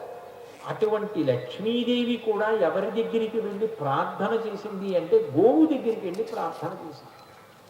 గోమాత దగ్గరికి వెళ్ళి నీ యందు సమస్త దేవతలు ఉన్నారు, కానీ మాకు నీ యందు స్థానము లేదు, నువ్వు మాకు కూడా స్థానం ఇమ్మని అడిగింది లక్ష్మీదేవి. అడిగితే గోవులు అన్నాయి, నీకు చెంచల లక్ష్మి అని పేరు. నువ్వు ఒక చోట స్థిరంగా ఉండవు. ఇవాళ ఒక చోట ఉంటావు, ఆ చోటు వదిలిపెట్టేస్తావు, మళ్ళీ ఇంకో చోటుకి వెళ్ళిపోతూ ఉంటావు. అందుకని నువ్వు వద్దు. ఇంత చంచలమైన స్వభావం ఉన్నదానివి కాబట్టి నీకు మా శరీరంలో స్థానం ఇవ్వం, నువ్వు మేము ఉన్న చోట ఉండడానికి వీలు లేదు అన్నది. అంటే లక్ష్మీదేవి అంది, నేను పాపం చేసిన వాణ్ణి, అపవిత్రుడైనటువంటి వాణ్ణి, లోకాన్ని బాధ పెట్టేవాణ్ణి కూడా పట్టు కూర్చుంటే వాడి శక్తితోటి లోకాన్ని మరింత బాధ పెడతారు. వాడిని విడిచిపెట్టి వెళ్ళిపోతే వాడి శక్తి తగ్గిపోతుంది కాబట్టి వాడు లోకాన్ని బాధ పెట్టడం మానేస్తాడు. ఎవడు భక్తితో ఉన్నాడో వాడి దగ్గరికి వెళ్ళాలి, ఎవడు భక్తి పోగొట్టుకున్నాడో వాడి దగ్గర నుంచి వెళ్ళిపోవాలి. లేకపోతే లోకం ఎలా నిలబడుతుంది? నన్ను చెంచల లక్ష్మి అని మీరు ఆదరించకపోతే ఎలా?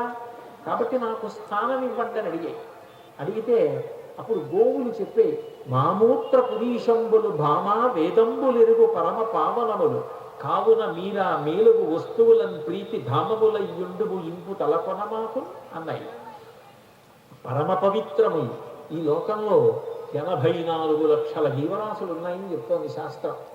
84 లక్షల జీవరాశులలో ఎవరి యొక్క మలమూత్రములైనా కూడా హేయములు, దుర్గంధ భూయిష్టములు. కానీ ఒక్క గోవు మూత్రము, గోమయము అంటే పేడ, ఆవు పేడ, ఆవు మూత్రము, ఈ రెండు ఎక్కడుంటాయో అక్కడ పరమ పవిత్రమైనటువంటి విషయాలు. అవి దుర్గంధ భూయిష్టములు కావు, సువాసన భరితములుగా ఉంటాయి. మీరు గోశాలలో ప్రదక్షిణం చేస్తుంటే ఆవులు పేడ వేసిన చోటు నుంచి ఎంత సువాసన వస్తూ ఉంటుందో, గోమూత్రంలోంచి ఎంత సువాసన వస్తూ ఉంటుందో. కాబట్టి పరమ పవిత్రములు అవి ఎంతో పవిత్రమైనటువంటివి. అవి ఎంత గొప్పవో వేదంబులెరుగు, వేదాలకి తెలుసు. కాబట్టి ఓ లక్ష్మీదేవి నువ్వు ఒక పని చేయి, ఆ గోమూత్రమునందు గోమయమునందు నువ్వు ఉండు, మేము దాని చేత సంతోషిస్తా ఉన్నాయి. అప్పటి నుంచి లక్ష్మీదేవి గోమయమునందు గోమూత్రమునందు ఉంటుంది. అందుకే మీరు కార్తీక మాసానికి సంబంధించినటువంటి దీప ప్రకరణాన్ని చదివితే స్కాందాది పురాణాల్లో ఒక విచిత్రమైన విషయం కనబడుతుంది. గోశాలలో పెట్టేటటువంటి దీపం గురించి ప్రత్యేక శ్లోకాలు ఉంటాయి. గోశాలలో పెట్టినటువంటి దీపం సాక్షాత్ లక్ష్మీ దీపం. గోశాల లక్ష్మీదేవి తిరువాడేటటువంటి ప్రదేశం, అంత పవిత్రం గోశాల. అందుకే గోమూత్రమునందు గోమయమునందు లక్ష్మీదేవి ఉంటుంది. అందుకే పిడక కూడా అంత పవిత్రం. మీరు చూడండి, పరమశివుడు భస్మని అలదుకుంటాడు. ఆయన ఏ భస్మను అలదుకుంటాడు అంటే శరీరాన్ని దహించిన తరువాత వచ్చే భస్మని అలదుకుంటాడు. మనం అటువంటి భస్మ తీసుకురావడం సాధ్యం కాదు. కాబట్టి ఆవు పేడ పిడకలను మనం హుతం చేసి అందులోంచి వచ్చినటువంటి భస్మతో శివుడికి అభిషేకం చేస్తాం. భస్మ అంటే ఏమిటి అన్న దాని గురించి స్కంద పురాణాంతర్గతంగా బ్రహ్మోత్తర ఖండం అని ఒకటి ఉంది. అందులో భస్మ గురించి చెప్తారు. భ అంటే భగవంతుడి గురించి, స్మ అంటే స్మరణకు తీసుకొచ్చేది ఏదో అది భస్మ. ఈ లోకంలో ఏదైనా చిట్ట చివరికి ఏమైపోతుంది అంటే దోషుడు భస్మ అయిపోతుంది. భస్మ ఏమవుతుంది అంటే ఇంకేమవ్వదు, అది అట్లాగే ఉంటుంది. బూడిద ఇంకేమీ అవడం ఉండదు. అందుకే అదే భగవత్ స్వరూపం. దాన్ని పెట్టుకోవడం లలాటమునందు వైదికమైన ఆచారం. అందుకని ఇలా పెట్టుకున్నంత మాత్రం చేత వాళ్ళు కేవలం శివభక్తులు విష్ణుద్వేషులు అనుకోకూడదు. శంకరాచార్యుల వారు గొప్ప విష్ణు భక్తులు. ఆయన జీవితంలో మొట్టమొదట చేసింది కనకధారాస్తవం. ఆయన భస్మధారణ చేసినంత మాత్రం చేత ఆయన కేవలం ఏదో శివభక్తుడు, ఆయనకి విష్ణుభక్తి లేదు అనుకుంటే అంతకన్నా అర్థం లేని విషయం ఇంకోట్లేదు. ఇక్కడ లోకంలో గోవిందనామం నేర్పిన వారే శంకరాచార్యులు వారు. భజ గోవిందం భజ గోవిందం గోవిందం భజ మూఢమతే సంప్రాప్తే సన్నిహితే కాలే నహి నహి రక్షతి దుఃఖంకరణే అని చెప్పింది. ఇప్పటికీ మనందరం దేనికైనా గోవింద గోవింద అంటా ఉంటే శంకరాచార్యులు వారు పెట్టిన భిక్ష. హరహర మహాదేవ శంభో శంకర, ఇది చెప్పింది శంకర భగవత్పాదులు కాదు, జ్ఞాన సంబంధమైన ఆయన చెప్పారు. కాబట్టి ఆ భస్మ అది ఎక్కడి నుంచి వస్తుంది అంటే ఆవు పేడ పిడకలను కాల్చి భస్మ చేస్తారు కొన్ని మంత్రాలతో. ఆ పిడకలలోంచి వచ్చిన భస్మని ధరిస్తారు. అంటే అంత పరమ పవిత్రమైనటువంటి భస్మ కూడా ఆవు పేడ పిడకలోంచి వస్తుంది. అన్నిటిని మించి రుద్ర నమకం ఒక పర్యాయం, శమకం ఒక పర్యాయం చేస్తూ గోశృంగాభిషేకం అని చేస్తారు. ఆవు తనంత తాను శరీరం వదిలిపెట్టేసిన తర్వాత ఆవు కొమ్ము తీసి ఆ కొమ్ము చివరి భాగంలో ఉండే రంధ్రం దగ్గర నందీశ్వరుడి యొక్క ముఖాన్ని, వృషభ ముఖాన్ని పెడతారు. వెండితోటో బంగారంతోటో ఇత్తడితోటో రాగితోటో పెట్టి గోశృంగం నిండా పాలు పోసి పట్టుకుంటే ఇలా పైకి ధార లేచి, శ్రీశైలం ప్రాజెక్టు దగ్గర నీళ్లు వదిలిపెట్టినప్పుడు ఇలా ఎలా లేస్తాయో అలా ఇవాళంతా శ్రీశైలం వస్తుందంటే మల్లన్న గారి మీ ప్రభావమే. ఆ నీళ్లు ఆనకట్ట దగ్గర ఇలా లేస్తాయి. అట్లా ఆ గోశృంగంలోంచి అభిషేకం చేస్తుంటే ఇలా పైకి లేచి పడతాయి పాలు. అలా అభిషేకం చేస్తారు. అది చాలా చాలా గొప్ప అభిషేకాల్లో ఒకటి. ఆ గోశృంగంలో అటువంటి గొప్ప వస్తువు ఎక్కడి నుంచి వస్తుంది అంటే గోవులోంచి వస్తుంది. గోవు తనంత తాను మరణించిన తరువాత దాని శరీరంలోంచి తీస్తారు. తీసినటువంటి ఒక చిన్న పదార్థం నల్లగా ఉంటుంది, దాన్ని గోరోచనము అంటారు. ఆ గోరోచనాన్ని కాల్చి ధూపం వేస్తారు, గోరోచనాన్ని అలదుతారు. అంత విశేషమైనటువంటి పవిత్ర పదార్థం గోవు శరీరంలోంచి వస్తుంది. అన్నిటిని మించి క్రతువు యందు దోషమున్నా, క్రతువు చేస్తున్న యజమాని యందు విశేషమైన పాపమున్నా, ఆ క్రతువునకు ప్రతిబంధకం రాకుండా ఉండడానికి, క్రతువుని సంస్కరించడానికి అంటే పవిత్రం చేయడానికి, యజమానికి ఉన్న పాపములు తొలగించవలసి వస్తే దానికి లోకంలో ఒకే ఒక్క సాధనాన్ని చెప్తారు. అందుకే దేవీ నవరాత్రుల్లో చండీ హోమం ఇట్లాంటివి మొదలుపెట్టేటప్పుడు మొట్టమొదట యజమానికి అక్కడ హవిస్సు మొదలైనవి సమర్పించే వాళ్ళకి ఆ పంచగవ్య ప్రాశనం చేయిస్తారు. పంచగవ్యము అంటే గవ్యము అంటే ఆవు నుండి వచ్చినవి. పాపములు తొలగించడానికి ఉపయోగించే పదార్థాలలో 5 గోవు నుంచి వచ్చేవి. అది ఏ పాళ్లలో కలపాలి అన్నది కూడా దానికి కల్పం ఉంది. మనిష్టం వచ్చినట్టు కలపరు. ఆవు పాలు, ఆవు పాలతో తయారు చేసిన పెరుగు, ఆవు పెరుగు మజ్జిగ చేసి చిలికినప్పుడు వచ్చిన వెన్న కాస్తే వచ్చిన నెయ్యి అంటే ఆవు నెయ్యి, గోమూత్రము, గోమయము అంటే ఆవు మూత్రము, ఆవు పేడ, ఈ 5టిని కలుపుతారు. కలిపి ఎత్త త్వక్ అస్థి గతం పాపం దేహే తిష్టతి మామకే, నా యొక్క చర్మాన్ని, నా ఎముకలను కూడా పట్టి ఉంటాయి పాపాలు. అంటే చేసిన పాపముల సాంద్రతని బట్టి అలా చేరిపోతాయి. అందుకు కదూ శరీరం విడిచిపెట్టేసిన తర్వాత దహనం చేసి అస్థికలు తీసుకెళ్లి గంగలో నిమజ్జనం చేస్తూ ఉంటారు. ఎత్త త్వక్క అస్థి గతం పాపం దేహే తిష్టతి మామకే ప్రాశనం పంచగవ్యస్య.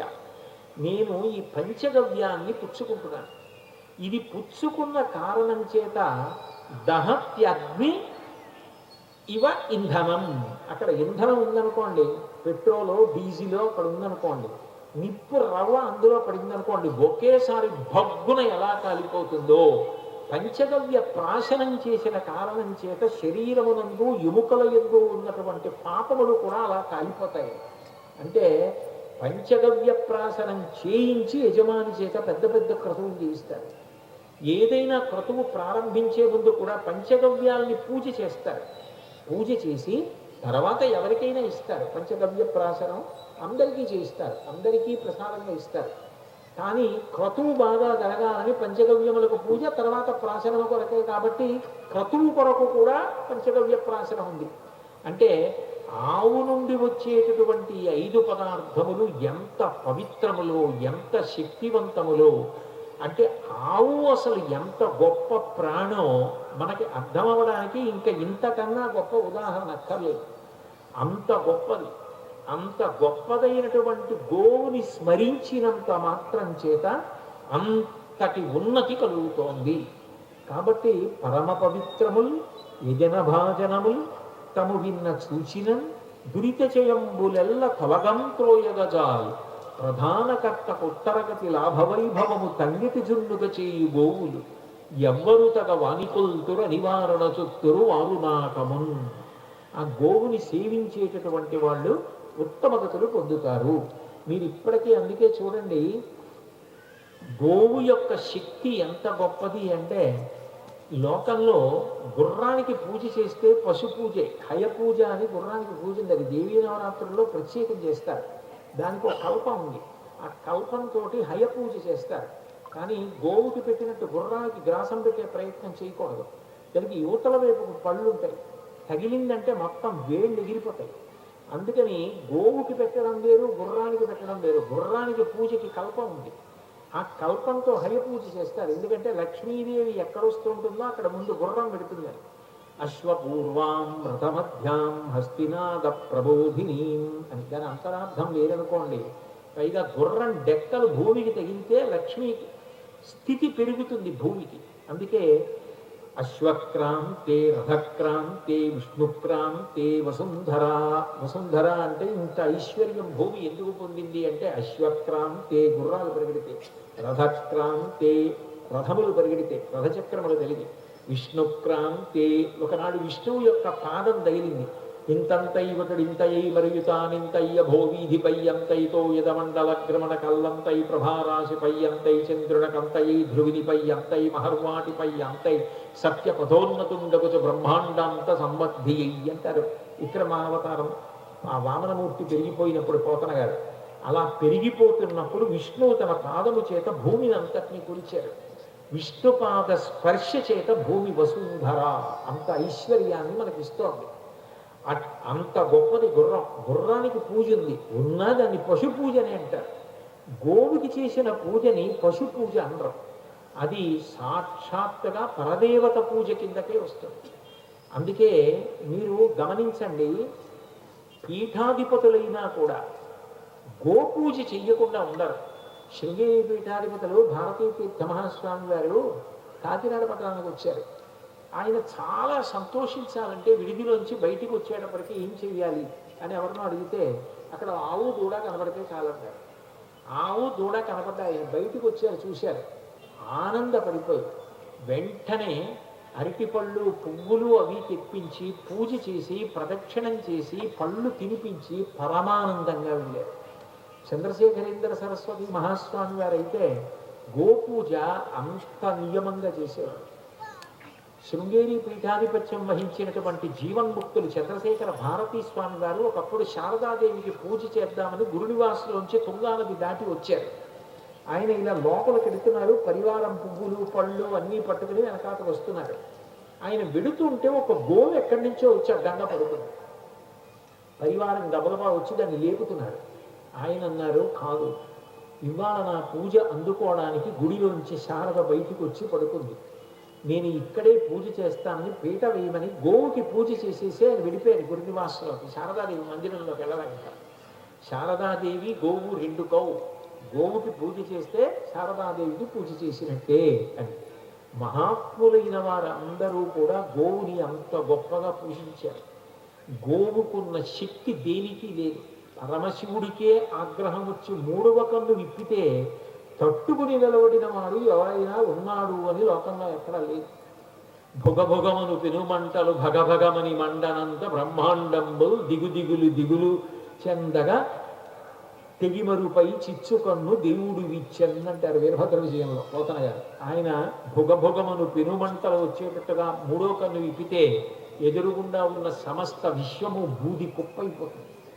అటువంటి పరమశివుడు ఒకప్పుడు హిమవత్ పర్వతం మీద తానులో తాను రమిస్తూ ఉండగా ఆవు దూడ ఒకటి పాలు తాగుతుంటే నోటికి అంటుకున్న నొరగ గాలికి ఎగిరి వచ్చి ఆయన మీద పడింది. ఆయనకి తపోభంగమై ఒక్కసారి కళ్ళు తెరిచి చూస్తే ఆ కళ్ళల్లో నుంచి రుద్ర తేజస్సు వెళ్ళి ఆవుల మీద పడింది. ఆవులు కాబట్టి తట్టుకుని ఏమీ అవ్వకుండా హాయిగా అంబారావాలు చేస్తూ తలోపక్కటి పారిపోయాయి. కానీ తేజస్సు వేటి మీద పడిందో అవి మాత్రం ప్రత్యేకం కపిల గోవులయ్యి. అందుకే గోవుల్లో కపిల గోవుకి మళ్ళీ అంత గొప్పతనం వచ్చింది. మీరు సంస్కృత భారతంలో అనుశాసనిక పర్వం జరిగితే కనపడుతుంది. ఇప్పుడు నేను చెప్పిన విశేషం భీష్మాచార్యుల వారు చెప్పిన విశేషాలు. అప్పుడు శంకరుడు ఒక వరం ఇచ్చాడు, ఈ లోకంలో ఎంగిలి కాని పదార్థం లేదు. ఎంగిలి కాని పదార్థం ఏదైనా ఉంటే ఆత్మ ఒక్కటే. ఎందుకంటే రామాయణం ఎంగిలి. నేను రామాయణం మాట్లాడాను అనుకోండి, రామాయణం నా నోట్లోంచి మాట్లాడుతున్నాను కాబట్టి ఎంగిలయింది. భారతం ఎంగిలి, భాగవతం ఎంగిలి, ఏదైనా ఎంగిలి. ఎంగిలి కానిది ఏదంటే ఆత్మ. ఎందుకంటే ఆత్మని అనుభవిస్తాడు తప్ప ఆత్మని అనుభవించిన తర్వాత చెప్పడం ఉండదు. ఎతో వాచో నివర్తంతే అప్రాప్య మనసా సహా అంటే ఉపనిషత్తు. ఇక మనసు వాక్కు ఎక్కడ దానిని గురించి చెప్పలేదని వెనక్కి తిరిగి వెళ్ళిపోతాయో అక్కడ ఆత్మ ఉంటుంది. ఆత్మకు ఎంగిలి లేదు. ఎంగిలి లేని 2వ పదార్థం ఇది అంటే ఈ లోకంలో ఆవు పాలు. అందుకే పరమశివుడు వరమిచ్చాడు, దూడ వెళ్ళి పొదుగులో శిలాన్ని తన నోటితో పట్టుకుని చప్పరించినప్పుడు ఆవు పాలు విడిచిపెట్టినా ఆ ఆవు పాలకు ఎంగిలి లేదు. అందుకే ఎంగిలి లేని అంత పరమ పవిత్ర పదార్థమేది అంటే లోకంలో ఆవు పాలు. కాబట్టి అంత గొప్పది ఆవు. మీరు ఏ కావ్యాన్ని చూడండి, ఏ పురాణాన్ని చూడండి, గోవుకి సంబంధించిన విషయం లేకుండా మీకు కనపడదు. శ్రీరామాయణంలో రామలక్ష్మణ భరత శత్రుఘ్నులు 4కి కూడా వివాహం చేసినప్పుడు దశరథ మహారాజు గారు ఒక్కొక్క కొడుకు పేరు మీద 1,00,000 గోవుల్ని కాంస్య పాత్రలతోటి బంగారు శృంగములతోటి దానం చేశాడు అని ఉంది. మీరు ఏ పురాణం చదవండి, ఏ అవతారం చదవండి, వేదోద్ధారణ వందరాభరణ పృథ్వీ ధర్మ నిర్మాణ ప్రహ్లాద ప్రాణ బలిప్రతారణ నృపాహంకార నిర్వాపణ వైదేహీ రమణ ధనంజయ జయ వ్యాపార పారీణ క్షోణీ దివ్యత్కరుణ తమోహరణ తండ్రి వెంకటేశ ప్రభు అంటాడు కరుణశ్రీ గారు. ఎన్ని అవతారాలు ఎక్కినా అన్ని అవతారాలలోనూ గోవుతో సంబంధం ఉంటుంది భగవంతుడు. అంతవరకు ఎందుకు కలియుగంలో అంత గొప్ప అవతారం కలవు వెంకటేశ్వర. అటువంటి వెంకటేశ్వర అవతారం నిజానికి ప్రకటనం కాకుండా భూమిలో వివరంలో పుట్టలో ఉండిపోయాడు. బ్రహ్మాధేను శివో వత్స గోపాలి కమలాలయ అంటారు భవిష్యోత్తర పురాణంలో. బ్రహ్మగారు ఆవయ్యాడు, శివుడు దూడయ్యాడు. సాక్షాత్ లక్ష్మీదేవి వాటి రెండింటినీ మేపడానికి తీసుకొచ్చింది.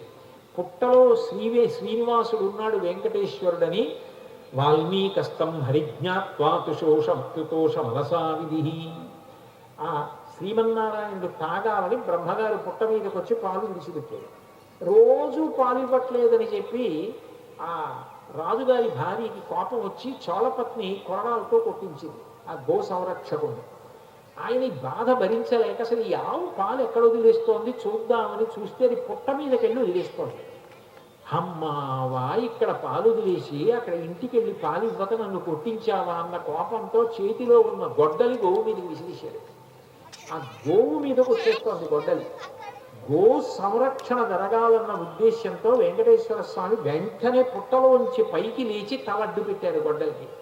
కుఠారాణాయ తీక్ష్ణేనాకాడితో వెంకటేశ్వర సప్తతాళ ప్రమాణేన రక్తస్ఫూర్తి రభూస్తథా. 7 తాడి చెట్ల తిట్టు నిత్తుడి ధార పైకి లేచింది. అంటే వెంకటేశ్వర స్వామి వారి అవతారంలో అసలు దేనికోసం మొట్టమొదటి పుట్టలోంచి పైకి వచ్చారు? గో సంరక్షణ కోసం. అంటే ఎక్కడ గో సంరక్షణ జరుగుతోందో అక్కడ వెంకటేశ్వర స్వామి అంత ఆనందాన్ని పొందుతారు. అంత గొప్పదైనటువంటి గోవుని స్మరించినంత మాత్రం చేత అనుగ్రహాన్ని ఇస్తుంది.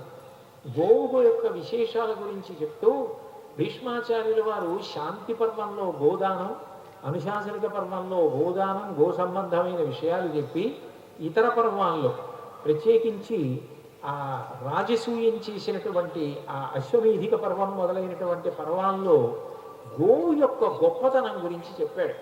అందులో ఒక మాట చెప్పారు, ఆవు దగ్గరికి వెళ్ళి ఏదైనా పెట్టేటప్పుడు చేతిలో పట్టుకొని పెట్టేటప్పుడు మాతర సర్వభూతానాం, అది అన్ని భూతములకు తల్లి. గావో మే మాతర సర్వాః పితరశ్చైవ గో పురుషాః గ్రాసముష్టిం మయా దత్తం ప్రతిగృహీత మాతరః. ఓ గోమాత, నువ్వు సమస్త భూతములకు తల్లి. నువ్వే నాకు ఎదురుగుండా కనపడుతున్న పరదేవతా స్వరూపిణి. నేను కంచిలో కామాక్షికో మధురలో మీనాక్షికో దగ్గరికి వెళ్ళి పాయసాన్న నివేదన చేసి నోట్లోనో చేతిలోనో పెట్టలేను. కానీ అమ్మా, నీకు నేను నోటికి అందిస్తే నువ్వు తిన్నది ఏది ఉన్నదో అది సాక్షాత్ పరదేవతకి అందుచున్నదే.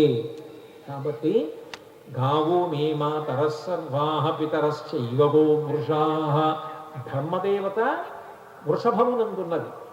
కాబట్టి మీ ఇద్దరి యొక్క మిథునము, గోమిథునము, ఆవు ఎద్దు ఎక్కడున్నాయో అక్కడ పరదేవత ధర్మదేవత కూడా ఉన్నట్టు.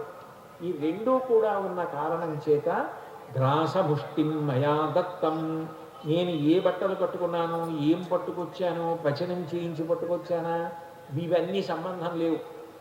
చేతితో పట్టగలిగినంత గడ్డో ఏదో ఒకటి పట్టుకుని వచ్చాను. మయా దత్తం, నేను ఇస్తున్నాను. ప్రతిగృహీత మాతరః, అమ్మా నువ్వు పుచ్చుకో. ఆ ఆవు పుచ్చుకొని అగ్నిహోత్ర జ్వాల ఎలా తిరుగుతుందో అలా నాలుక తిప్పి లాక్కుంటుంది, తింటుంది. అలా తింటేట యత్కృతం దుష్కృతం తేన జ్ఞానతో అజ్ఞానతో పివా తస్య నశ్యతి తత్సర్వం దుస్వప్నంచ వినశ్యతి. గోవు దగ్గరికి వెళ్ళి అలా ఎవరు పెడుతున్నారో వాళ్ళు యత్కృతం దుష్కృతం తేన, తెలిసి కాని తెలియక కాని, జ్ఞానతో అజ్ఞానతో పివా, తెలిసి కాని తెలియక కాని చేసినటువంటి పాపములు ఏ ఉన్నాయో అవన్నీ కూడా గ్రాసముష్టిం మయా దత్తం, నేను ఇచ్చినటువంటి ఈ ఆహారము వలన, నీకు పెట్టినటువంటి గ్రాసము వలన యత్కృతం దుష్కృతం తేన, అవన్నీ కూడా తస్య నశ్యతి తత్సర్వం దుస్వప్నంచ వినశ్యతి. ఆఖరికి దుస్వప్నములు కలిగితే వాటి వలన కలిగేటటువంటి ఫలితములు కూడా అమ్మా పోతున్నాయి. అంత గొప్పది గోవు. అంతేకాదు, గోవు యొక్క గొప్పతనం గురించి చెప్తూ ఓ మాట అంటారు, నాకీర్తయిత్వా దాసుభ్యాత్ తాసాం సంస్మృత్య చోత్పతీత్. రాత్రి నిద్రపోయే ముందు ఒక్కసారి ఆవు గురించి ఆలోచించి, ఆవు గొప్పతనం గురించి ఆలోచించి, వీలైతే ఒక్కసారి నోటితో గోమాత అని పైకి అని పడుకోమన్నారు. కాబట్టి నాకీర్తయిత్వా దాసుభ్యాత్, గోవు గురించి కీర్తించకుండా నిద్రపోవద్దు. తాసాం సంస్మృత్య చోత్పతేత్, నిద్ర లేవగానే ఒక్కసారి గోవుని స్మరించు. నువ్వు గోవుని చూడడానికి వీలుగా అక్కడికి దగ్గరలో గోవులు ఉంటే నీ అదృష్టం. లేకపోతే అక్కడ ఆవు బొమ్మ ఉన్నా చాలు, కేవలం ఆవు బొమ్మని చూసినంత మాత్రం చేత చాలు. కాబట్టి తాసాం సంస్మృత్య చోత్పతేత్, ఎవరైతే అట్లా గోవుని కీర్తిస్తూ ఉంటాడో అటువంటి వాడికి గాస్తత పుష్టిమా పునుయాత్, గోవులు అటువంటి వారికి పుష్టిని తుష్టిని కటాక్షిస్తున్నాయి. వాళ్ళు ఎప్పుడూ జీవితంలో వృద్ధిలోకి పొందడానికి, వృద్ధిలోకి రావడానికి కారణమవుతున్నాయి. సంతాడ్యానతుపాదేన గవాం మధ్యేన చ వ్రజేత్ మంగళాయతనం దేవ్యః తస్మాత్ పూజ్యా సదైవ హి. పొరపాటున కూడా నీ కాలు గోవుకి తగలకుండా చూసుకోవు. ఎందుకని అంటే గోవు అంత పవిత్రమైనది కనుక. సంతాడ్యానతుపాదేన గవాం మధ్యేన చ వ్రజేత్. ఆవుల మధ్యలోంచి నీకు చాలా ముఖ్యమైన పనుందని వెళ్ళకు. ఆవులను వెళ్ళనిచ్చి కానీ ఆవులను ఒక పక్కన ఉండేటట్టుగా చూసుకుని కానీ వెళ్ళు. కాబట్టి సంతాడ్యానతుపాదేన అది ఎంత గొప్పది అంటే మంగళానికి తస్మాత్ పూజ్యా సదైవ హి. గోవు మంగళదేవత అన్నారు. మంగళదేవత అన్న మాటకి ఒక గొప్ప అర్థం ఉంది. మంగళదేవత అన్న మాట లక్ష్మీదేవికి అన్వయం చేస్తారు, సరస్వతీదేవికి అన్వయం చేస్తారు, పార్వతీదేవికి అన్వయం చేస్తారు. మంగళదేవత అన్న మాటకు అర్థం ఏంటంటే ఏది మీ యందు ఉన్న కారణం చేత అది మీరు పాడైపోవడానికి కూడా కారణం కావచ్చో అది పాడవడానికి కారణం కాకుండా వృద్ధిలోకి రావడానికే కారణమైతే అప్పుడు మంగళదేవత. అందుకే శంకరాచార్యులు వారు లక్ష్మీదేవిని ఉద్దేశించి కనకధారాస్తవం చేస్తూ మొట్టమొదటి శ్లోకంలో అడిగింది ఏమిటంటే, అమ్మ లక్ష్మీదేవి నువ్వు నాకు మంగళదేవతవి కా అని అడిగారు. అందుకే చూడండి ఆ శ్లోకం ప్రారంభం చేసినప్పుడు అసలు ముందు వినాయకుడి మీద ప్రార్థన చేస్తూనే ఆయన మమ మంగళదేవతాయా అంటారు. అమ్మా నువ్వు నాకు మంగళదేవతవి కావాలి అంటారు. మంగళదేవత అన్న మాటకు అర్థం ఏంటంటే ఇప్పుడు నాకు భగవంతుడు ఏదో 4 మాటలు చెప్పేటటువంటి అదృష్టాన్ని శక్తిని ఇచ్చాడు. నాకు ఈ శక్తిని ఇచ్చాడు కదా అని నేను ఈ శక్తిని దుర్వినియోగం చేసి ఏది చెప్తున్నానో దానికి వ్యతిరేకంగా జీవితంలో ప్రవర్తించాను అనుకోండి, ఈ వచ్చిన కీర్తినో దీని వలన వచ్చినటువంటి పేరు ప్రతిష్టలను స్వార్థానికో పాపానికో దుర్వినియోగం చేశాను అనుకోండి, అప్పుడు భగవంతుడిచ్చిన శక్తి అభ్యున్నతి కొరకు కాకుండా పాడైపోవడానికి కారణమైంది. లక్ష్మీ కటాక్షం ఒకరికి పెట్టకుండా దాచుకున్నది వెంట రాదు, పాడైపోతుంది. సరస్వతీ కటాక్షం నిలబొండిపోయిన నీరు ఎలా దుర్వాసన వస్తుందో అట్లా నాకు ఏదైనా ఇస్తే తప్ప నేను చెప్పనని లోపల పెట్టేసుకున్న విద్య ఎందుకో పనికి రాకుండా ఉండిపోతుంది. అట్లా కాకుండా మంగళదేవత ఎదుట అంటే నేను ఏది చదువుకున్నానో అది 10 మంది హితము కొరకు ఉపయోగపడాలి. నేను ఒకప్పుడు పెళ్ళికి వెళ్ళాను. నేను ఆ పెళ్ళికి వెళ్ళినప్పుడు ఆ పెళ్లిలో మూల ఒక ఆయన కూర్చుని పెళ్లి మంత్రం అంతా చదువుతూ ఉండడం నేను గమనించాను. నేను ఎందుకు ఆయన అక్కడెక్కడో చాలా పెద్ద వివాహం అక్కడెక్కడో కూర్చుని ఎందుకు అలా చదువుతున్నారు ఈయన అనుకున్నాను. సరే ఏదో అయిపోయింది, అక్షతలు వేసి వెళ్ళిపోతూ ఆయన దగ్గరికి వెళ్ళాను. నేను తీరా ఆయన్ని చూస్తుంది కదా, ఆయన పెద్ద ఘనపాటి. నేను ఆశ్చర్యపోయి ఎందుకండి ఇక్కడ కూర్చున్నారు మీరని అడిగాను. అడిగితే ఆయన చెప్పిన మాట నేను నా జీవితంలో మర్చిపోలేదు. ఆయన నాతో అన్నారు, మా గురువులు తన శ్వాస పణంగా పెట్టి మాకు ఈ మంత్రభాగం నేర్పారు. మా గురువు గారు మాట చెప్పారు, నువ్వు వెడుతుండగా ఎక్కడైనా వివాహం జరుగుతుంటే ఆ దంపతులు వృద్ధిలోకి రావాలని ఈ పన్నాలు అక్కడ పారాయణ చేసి వెళ్ళిపో. వాళ్ళు దీన్ని పిలిచారా పిలవలేదా కూడా చూడకన్నారు. మా గురువు గారి శ్వాస అంటే ప్రాణం. ఆయన ప్రాణం పణంగా పెట్టి నాకు నేర్పిన విద్య. ఇక్కడ మంగళవాద్యం వినపడితే వచ్చి పారాయణ చేసి వెళుతున్నాను కోటేశ్వరారు అన్నారు. నేను ఆయన కాళ్ళ మీద పడి మీరు అక్షతలు వేయకపోతే ఎలాగండి అని ఆయన్ని తీసుకెళ్ళి ఆ కన్యాదాతగా పరిచయం చేస్తే పొంగిపోయి సత్కరించారనుకోండి. ఆయన ఏమా సత్కారం కోసం కాదు కదా చేసింది, నేను చూడకపోతే ఆయన లేచిపోతారు. అది మమ మంగళ దేవతాయా. అలా బ్రతకగలగల తాను ఏది నమ్మాడో ఏ ప్రయోజనానికి అది ఉపయోగపడాలో అట్లా ఉపయోగించగలగల. లక్ష్మీ కటాక్షాన్ని లోకహితానికి, సరస్వతీ కటాక్షాన్ని లోకహితానికి, నీకు ఏది ఉన్నదో అది లోకహితం కొరకు ఉపయోగించడం తప్ప స్వార్థ ప్రయోజనానికి ఉపయోగించదని పాపానికి ఒడిగట్టకుండా నువ్వు నిగ్రహించుకోగలిగిన స్థితికి మంగళదేవత అని పేరు. అందుకని అటువంటి మంగళదేవతా స్వరూపంగా ఉండేదెవరు అంటే గోవు. కాబట్టి సంతాడ్యానతు పాదేన గవాం మధ్యే నచ వ్రజేత్ మంగళాయతనం దేవ్య తస్మాత్ పూజ్య సదైవ హి. గోవుని చూడడానికి, గోవు మీద శ్లోకం చెప్పడానికి, గోవుకి ప్రదక్షిణం చేయడానికి వేళ అన్న దానితో సంబంధం లేదు. ఎప్పుడైనా ప్రదక్షిణం చెయ్యవచ్చు. ఏ కాలమునందైనా బెంగ పెట్టుకుంటే గోవు దగ్గరికి వెళ్ళి ప్రదక్షిణం చేయవచ్చు. గోవు యొక్క వైభవం అంతా ఇంకా కాదు. గోవు యొక్క పృష్ఠభాగమునందు లక్ష్మీదేవి వసించి ఉంటుంది. అందుకే గోవుకి పూజ అంతా కూడా పృష్ఠభాగంలోనే. గోవుకి ముందు కానీ ఇంకొక చోట కానీ పూజ ఉండదు. అంగప్రత్యంగముల యందు దేవతల్ని చెప్పినప్పుడు మాత్రమే అంగప్రత్యంగములకు పూజ. మిగిలిన పూజ అంతా కూడా పృష్ఠభాగానికే చేస్తారు. ఎద్దుకి ముఖము వైపుకి పూజ చేస్తారు. అందుకే గోమిథున పూజ అని చేస్తారు. ప్రత్యేకించి పౌర్ణమి నాడు చేస్తారు. ఎద్దుని ఇటు కడతారు, ముఖం కనపడేటట్టు. అటువైపుకి పృష్ఠభాగం ఉండేటట్టు కట్టి యజమాని ఎద్దుకి ముఖం చూస్తూ పూజ చేస్తాడు, ఆవుకి పృష్ఠభాగం చూస్తూ పూజ చేస్తారు. రెండింటికి భిన్నం, అట్లా పూజ చేస్తారు. కాబట్టి గోవుకి పృష్ఠమునందు పూజ.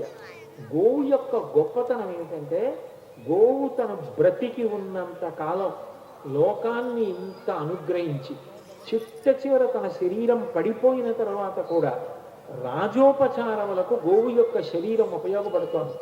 మనం రాజోపచారాలను చేస్తాం భగవంతుడికి. ఆ రాజోపచారం చేసినప్పుడు చూడండి, గీతం శ్రావయామి, వాద్యం ఘోషయామి, నృత్యం దర్శయామి అంటారు. ఎందుకు అవన్నీ? అవన్నీ భగవంతుడి నుంచి వచ్చిన విద్యలే. ఈశాన సర్వ విద్యానాం ఈశ్వర సర్వభూతానాం బ్రహ్మాధిపతి బ్రహ్మణోధిపతి బ్రహ్మ శివో మే అస్తు సదాశివో. సమస్త విద్యలు ఈశ్వరుడి ఆయన నుండి వచ్చాయి. కళాభ్యాం చూడాలంకృత కళాభ్యాం నిజదపలాభ్యాం భక్తేషు ప్రకటిత ఫలాభ్యాం భవతు మే శివాభ్యాం అస్తోకత్రిభువన శివాభ్యాం హృది పునర్భవాభ్యాం ఆనంద స్ఫురదనుభవాభ్యాం నతిరియం అంటారు శంకరులు. కళాభ్యాం శృతి ప్రసిద్ధ మహావిద్యలన్నీ కూడా భగవంతుని యొక్క రూపాలే. అయినప్పుడు ఆయనకి ఎందుకు నృత్యం, ఆయనకి ఎందుకు సంగీతం అంటే, పూజ చేసినప్పుడు మనసు ప్రధానం. మనసుని నిలబెట్టడం అంత తేలిక కాదు. బడలిపోతే మనసుకి కొంచెం విశ్రాంతి ఇవ్వడానికి రాజోపచారం చేస్తారు. అప్పుడు ఏం చేస్తారంటే, వాద్యం ఘోషయామి అంటే మృదంగం వాయించాలనుకోండి, ఆవు చర్మంతో మృదంగం తయారు చేయబడుతుంది. అట్లాగే నృత్యం దర్శయామి అన్నారు అనుకోండి, మీరు కస్తూరీ తిలకం లలాట పలకే వక్షస్థలే కౌస్తుభం నాసాగ్రీ నవముక్తికం అంటూ అక్కడ ఉన్న నర్తకీమణి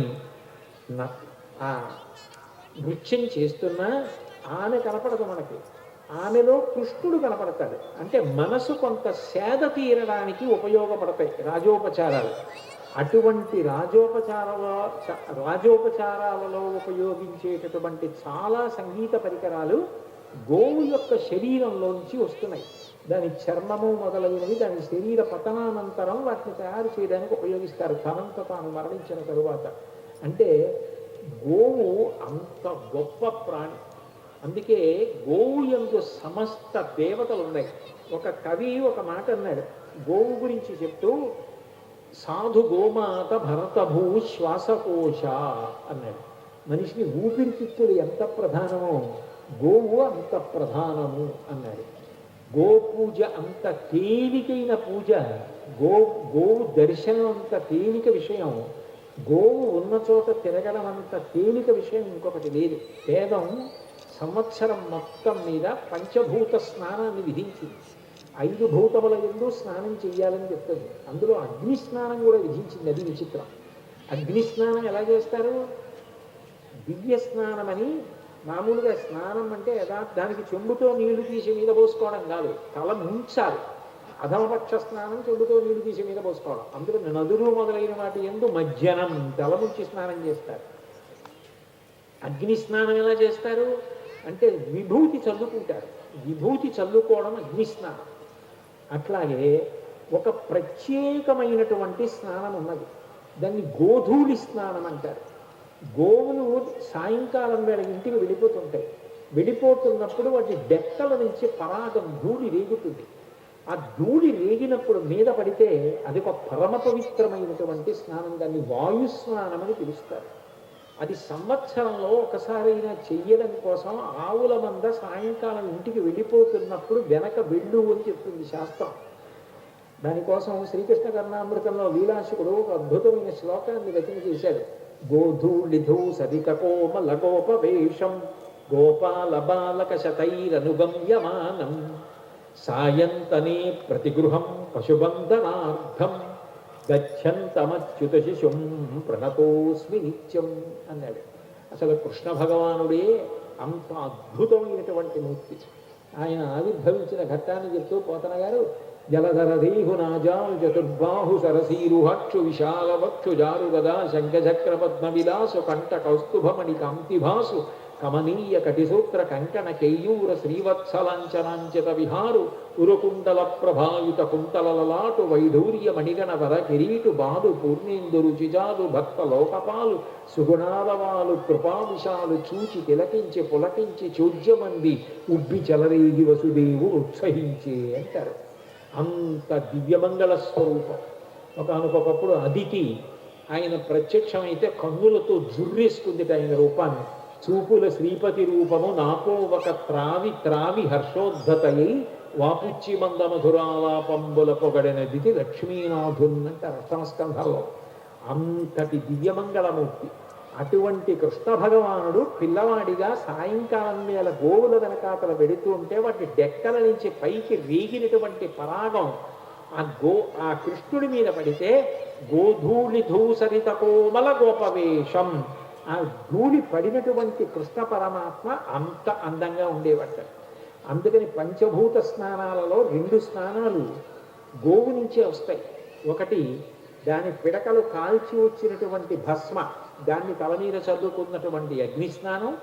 గోధూళితో చేసినటువంటి స్నానం వాయు స్నానం. ఎండ వాన 2 ఉండాలి. ఇంద్రధనస్సు ఏర్పడుతుంది, ఎండ ఉండగా వర్షం పడుతుంది ఒక్కొక్కసారి, దానిని దివ్య స్నానం అంటారు. అప్పుడు తలతలవాలి వర్షం కింద, దాన్ని వారుణ స్నానం అంటారు. అట్లా పంచభూత స్నానములని ఉన్నాయి. ఆ 5 భూతముల యందు స్నానం చేస్తారు. అంటే గోవు డెక్కల నుంచి పైకి రేగినటువంటి పరాగము కూడా అంత గొప్పది. కాబట్టి ఆ గోదానం అంత గొప్పది.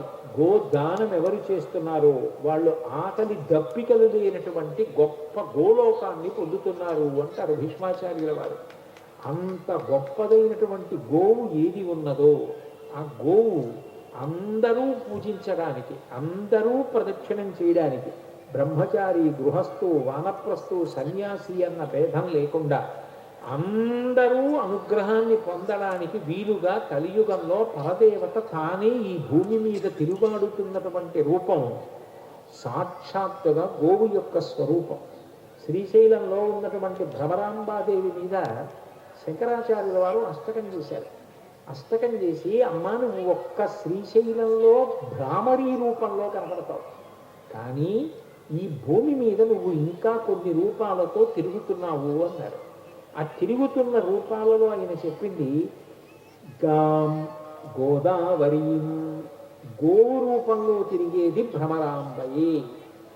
మనం అభిషేకం ఇంట్లో పూజ చేసుకుని బయటికి వచ్చేటప్పటికి అక్కడ గోవు కనపడింది అనుకోండి, దానికి మీరు అరటిపండు పెడితే ఆ రోజున మీరు భ్రమరాంబకి మహానైవేద్యం పెట్టినట్టు. కాబట్టి భ్రమరాంబ గోరూపంలో తిరుగుతోందని శంకరాచార్యులు వారు చెప్పారు. సాక్షాత్ అన్ని దేవతల యొక్క సమాహార స్వరూపం గోవు. అంత గొప్పదైనటువంటి గోవుని అందరూ కూడా గౌరవించడం, పూజించడం, ప్రదక్షిణం చెయ్యడం, గోమాత యొక్క అనుగ్రహాన్ని పొందడం, తద్వారా మనందరం కూడా పరమ ప్రశాంతంగా సంతోషంగా సోదరభావంతో సోదరీభావంతో వృద్ధిలోకి రావడానికి కారణాన్ని కల్పించుకున్న వాళ్ళం అవుతాం. అట్లా మనందరం గోమాత యందు ద్విగుణీకృతమైన భక్తితో జీవించడానికి కావలసిన సమస్త విభూతులను సకల దేవతా స్వరూపిణి అయినటువంటి ఆ గోమాత మన మీద వర్షించుగాక అని నేను ప్రార్థన చేస్తూ, ఇంతకన్నా ఎక్కువసేపు మిమ్మల్ని కూర్చోబెట్టడం మర్యాద కాదు. పైగా నేను ఇప్పుడు బయలుదేరితే హైదరాబాద్ వెళ్ళేటప్పటికీ ఓ సినిమా టైం 2:30 గంటలో ఎప్పుడో అయ్యి నేను ఇంటికి వెళ్ళాలి. కాబట్టి నన్ను కూడా మీరు ప్రేమతో పంపించాలి కదా.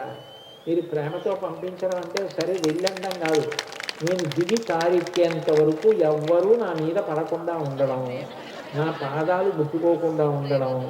నేను ఏ ఊరన్నా వెళితే ఏమి తాండూరు ప్రజలండి అంత క్రమశిక్షణ, వేదికి దిగి వెళుతూ ఉంటే ఇలా వేలుతో ముట్టుకున్న వాళ్ళు లేరని నేను ఇంటికి వెళ్ళగానే మా ఆవిడ్ని నిద్ర లేపి చెప్పాలి. అలా మీరు ప్రవర్తిస్తారని నాకు పరిపూర్ణమైన నమ్మకం ఉంది. మంగళాశాసనపరై మదాచార్య పురోగమై సర్వైశ్చ పూర్వైరాచార్యై సత్కృతాయాస్తు మంగళం. మంగళం కోసలేంద్రాయ మహనీయ గుణాత్మనే చక్రవర్తి తనూజాయ సర్వభౌమాయ మంగళం. ఉమాకాంతాయ కాంతాయ కామితార్థప్రదాయిని శ్రీగిరీశాయ దేవాయ మలినాథాయ మంగళం. సర్వం శ్రీ ఉమామహేశ్వర పరబ్రహ్మార్పణమస్తు. స్వస్తి. ఇక్కడ మల్లమ్మ గారు మంగళం కూడా మల్లికార్జునుడి మీదే చెప్పి పూర్తి చేశారు. మీ మీద నాకు ఎంత ప్రేమ చూసారా? ఉపన్యాసం అంతా ఈ ప్రభావం. చాలా ఇష్టం అండి నాకు అంటే, చాలా ఇష్టం.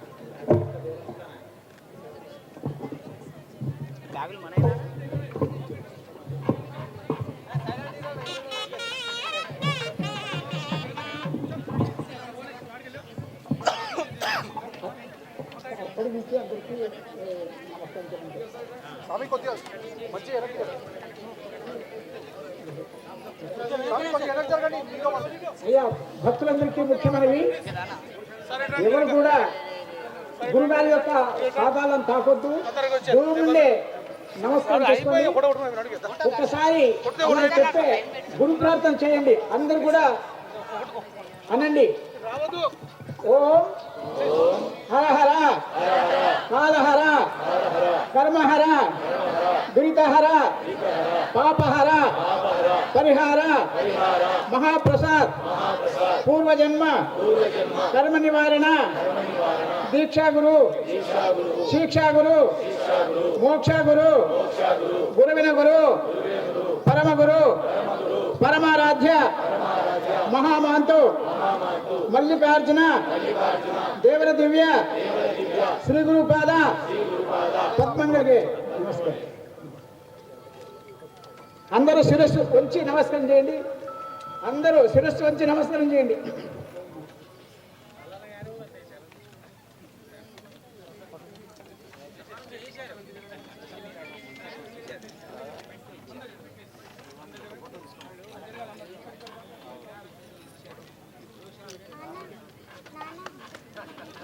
మీకందరికీ కోరుతున్నాం, మా గోశాల తరపున ఇక్కడ భోజన సదుపాయాలు పెట్టడం జరిగింది. దయచేసి అందరూ కూడా 30 కౌంటర్లు ఉన్నాయి. ఒక్క 5 నిమిషాలు మీరు ఓపిక పడితే అందరూ భోజనాలు చేసి వెళ్ళొచ్చు. సమయం ఇంకా ఉంది కాబట్టి నేను మరోసారి మాకు ప్రత్యక్షంగా కానీ పరోక్షంగా కానీ సహకరించిన ప్రతి ఒక్కరికి పేరు పేరున తాండూర్ గోశాల సేవా సమితి తరపున మా దశాబ్ది ఉత్సవాల సందర్భంగా మీకు అందరికీ కూడా నమస్కారములు, ధన్యవాదములు తెలుపుతున్నాము.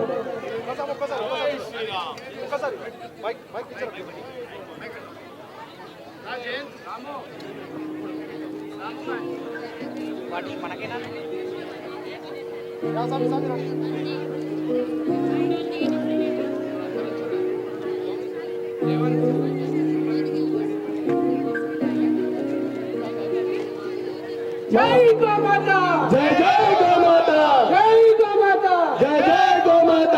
మా గోశాల సభ్యులు కూడా గత 10 రోజుల నుండి రాత్రి పగలనక కష్టపడి ఈ కార్యక్రమానికి ఈ రోజు ఇంత పెద్ద ఎత్తున జరుపుకోవడానికి సహకరించిన ప్రతి ఒక్కరికి కూడా, మా సభ్యులకు కూడా నేను పేరు పేరున ధన్యవాదాలు తెలుపుతున్నాను. అదే విధంగా ప్రతి ఒక్కరికి మరోసారి నేను రిక్వెస్ట్ చేస్తున్నా, కొద్దిగా మీరు పెద్దవాళ్ళు ఉంటే కూర్చోండి. 5 నిమిషాల్లో 30 కౌంటర్లు ఉంది, భోజనాలు ఉంది.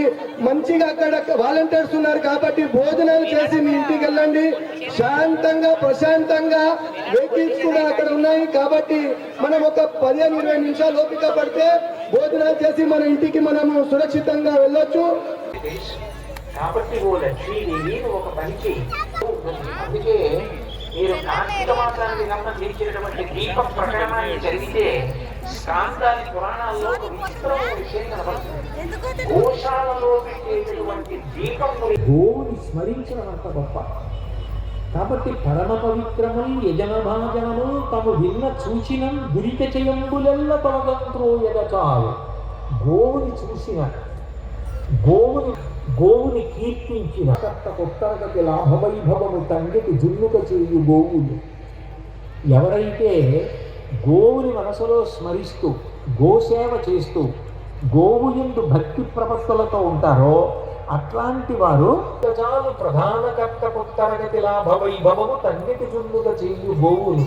ఎవరు గోవుల్ని స్మరిస్తున్నారో, ఎవరు గోవులను పూజిస్తున్నారో, ఎవరు గోవు యందు అటువంటి భక్తి భావాన్ని పొంది ఉన్నారో వారు ఒక గదిలో ఉంచి ఒక గది స్వర్గలోకానికి ఎడతాడని భీష్మాచార్యులు వారు చెప్పిన, నేను చెప్పిన ఇవన్నీ నేను సంస్కృత శ్లోకాలు తెలుగు పద్యాలు చెప్తున్నవి. లోకంలో లక్ష్మీదేవికి శ్రీ అని పేరు. శ్రీ అంటే అందరూ చూపులు కలిగిన తల్లి శ్రీ. కేవలము ఆవిడ తన చూపుల చేత అంత అందుకే శంకరాచార్యులు వారు కర్మధానస్తమం చేస్తూ ఐశ్వర్యాన్ని ఇవ్వగలరు. ఆ ఇవ్వడం అన్నది ఎలా ఇస్తుంది? విశ్వామరీంద్ర పద విభ్రమదామదక్షం ఆనందమీక్షణ వీక్షణార్థ ఇందీవరోదర సహోదర నిధిరాయ అంటారు. కేవలము మాకు ప్రసన్నురాలుగాక అని లోకంలో అందరూ కోరుకుంటారు. అటువంటి లక్ష్మీదేవి కూడా ఎవరి దగ్గరికి వెళ్ళి ప్రార్థన చేసింది అంటే గోవుని. కానీ మాకు నీ ఎందుకు స్థానం లేదు, నువ్వు మాకు కూడా స్థానం ఇవ్వని అడిగింది లక్ష్మీదేవి. అడిగితే బాగా ఒక చోటు ఉంటావు, ఆ చోటు వదిలిపెట్టేస్తావు, మళ్ళీ ఇంకో చోటు వెళ్ళిపోతూ ఉంటావు, అందుకని నువ్వు వద్దు. ఇంత చంచలమైన స్వభావం ఉన్నదానివి కాబట్టి ఉండడానికి వీలు లేదు అన్నాయి. అంటే లక్ష్మీదేవి అంది, నేను పాపం చేసిన వాణ్ణి, అపవిత్రుడైనటువంటి వాణ్ణి, లోకాన్ని బాధ పెట్టేవాడిని వాడు లోకాన్ని బాధ పెట్టడం మానేస్తాడు. ఎవడు భక్తితో ఉన్నాడో వాడి దగ్గరికి వెళ్ళాలి, ఎవడు భక్తి పోగొట్టుకున్నాడో వాడి దగ్గరించకపోతే ఎలా?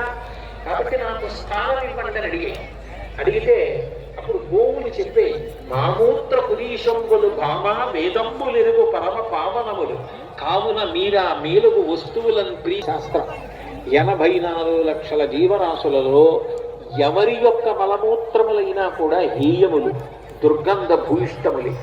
కానీ ఒక్క గోవు మూత్రము, గోమయము అంటే పేడ, ఆవు పేడ, ఆవు మూత్రము గోవుని స్మరించడం అంత గొప్ప. కాబట్టి పరమ పవిత్రముల్ యజనభాజనము తము విన్న సూచినం దురిత చేయంబులెల్ల తొలగంత్రోయగ చాలు. గోవుని చూసిన, గోవుని కీర్తించిన కర్త కొత్తరగతి లాభవైభవము తండ్రికి జున్నుక చేయు గోవులు. ఎవరైతే గోవుని మనసులో స్మరిస్తూ గోసేవ చేస్తూ గోవు యందు భక్తి ప్రపత్తులతో ఉంటారో అట్లాంటి వారు చాలు ప్రధాన కర్త కొత్తరగతి లాభ వైభవము తండ్రికి చుండుగా చేయు గోవులు. ఎవరు గోవుల్ని స్మరిస్తున్నారో, ఎవరు గోవులను పూజిస్తున్నారో, ఎవరు గోవు యందు అటువంటి భక్తి భావాన్ని పొంది ఉన్నారో వారు ఒక గదిలో ఉంచి ఒక గది స్వర్గలోకానికి ఎడతాడని భీష్మాచార్యులు వారు చెప్పిన, నేను చెప్పిన ఇవన్నీ నేను సంస్కృత శ్లోకాలు తెలుగు పద్యాలు చెప్తున్నవి. లోకంలో లక్ష్మీదేవికి శ్రీ అని పేరు. శ్రీ అంటే అందరూ చూపులు కలిగిన తల్లి శ్రీ. కేవలము ఆవిడ తన చూపుల చేత అంత అందుకే శంకరాచార్యులు వారు కర్మధానస్తమం చేస్తూ ఐశ్వర్యాన్ని ఇవ్వగలరు. ఆ ఇవ్వడం అన్నది ఎలా ఇస్తుంది? విశ్వామరీంద్ర పద విభ్రమదామదక్షం ఆనందమీక్షణ వీక్షణార్థ ఇందీవరోదర సహోదర నిధిరాయ అంటారు. కేవలము మాకు ప్రసన్నురాలుగాక అని లోకంలో అందరూ కోరుకుంటారు. అటువంటి లక్ష్మీదేవి కూడా ఎవరి దగ్గరికి వెళ్ళి ప్రార్థన చేసింది అంటే గోవుని. కానీ మాకు నీ ఎందుకు స్థానం లేదు, నువ్వు మాకు కూడా స్థానం ఇవ్వని అడిగింది లక్ష్మీదేవి. అడిగితే బాగా ఒక చోటు ఉంటావు, ఆ చోటు వదిలిపెట్టేస్తావు, మళ్ళీ ఇంకో చోటు వెళ్ళిపోతూ ఉంటావు, అందుకని నువ్వు వద్దు. ఇంత చంచలమైన స్వభావం ఉన్నదానివి కాబట్టి ఉండడానికి వీలు లేదు అన్నాయి. అంటే లక్ష్మీదేవి అంది, నేను పాపం చేసిన వాణ్ణి, అపవిత్రుడైనటువంటి వాణ్ణి, లోకాన్ని బాధ పెట్టేవాడిని వాడు లోకాన్ని బాధ పెట్టడం మానేస్తాడు. ఎవడు భక్తితో ఉన్నాడో వాడి దగ్గరికి వెళ్ళాలి, ఎవడు భక్తి పోగొట్టుకున్నాడో వాడి దగ్గరించకపోతే ఎలా? కాబట్టి నాకు స్థానం ఇవ్వండి అని అడిగితే అప్పుడు గోవులు చెప్పే మామూత్ర పురీషంబులు భామ వేదంబులెరుగు పరమ పావనములు కావున మీరా మేలుగు వస్తువులను ప్రియ శాస్త్రం. 84 లక్షల జీవరాశులలో ఎవరి యొక్క మలమూత్రములైనా కూడా హీయములు, దుర్గంధ భూయిష్టములే.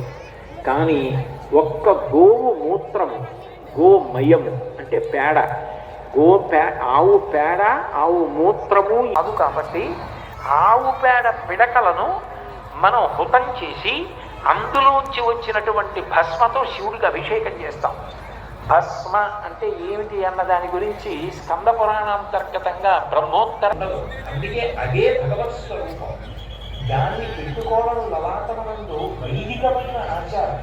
అందుకని ఇలా పెట్టుకున్నంత మాత్రం చేత వాళ్ళు తేవాల్సి ఆయన జీవితంలో మొట్టమొదటి చేసేది అర్థానష్టం. ఆయన భస్మధారణ చేసినంత మాత్రం చేత ఆయన కేవలం ఏదో శివభక్తుడు, ఆయనకి విష్ణుభక్తుడు ఏదో నహి నహి రక్షతి దుఃఖంకరణే అని చెప్పింది. ఇప్పటికీ మనందరం దేనికైనా గోవిందా గోవిందా అంటా ఉంటే శంకరాచార్య భస్మ అది ఎక్కడి నుంచి వస్తుంది అంటే ఆవు పేడ పిడకలను కాల్చి భస్మ చేస్తారు కొన్ని మంత్రాలతో. ఆ పర్యాయం శమకం ఒక పర్యాయం చేస్తూ గోశృంగాభిషేకం అని చేస్తారు. ఆవు తనంత తాను శరీరం వదిలిపెట్టేసిన తర్వాత ఆవు ఇత్తడితోటో రాగితోటో పెట్టి గోశృంగం నిండా పాలు పోసి వాళ్ళంతా శ్రీశైలం వస్తుందంటే మల్లన్న గారి నీ ప్రభావమే.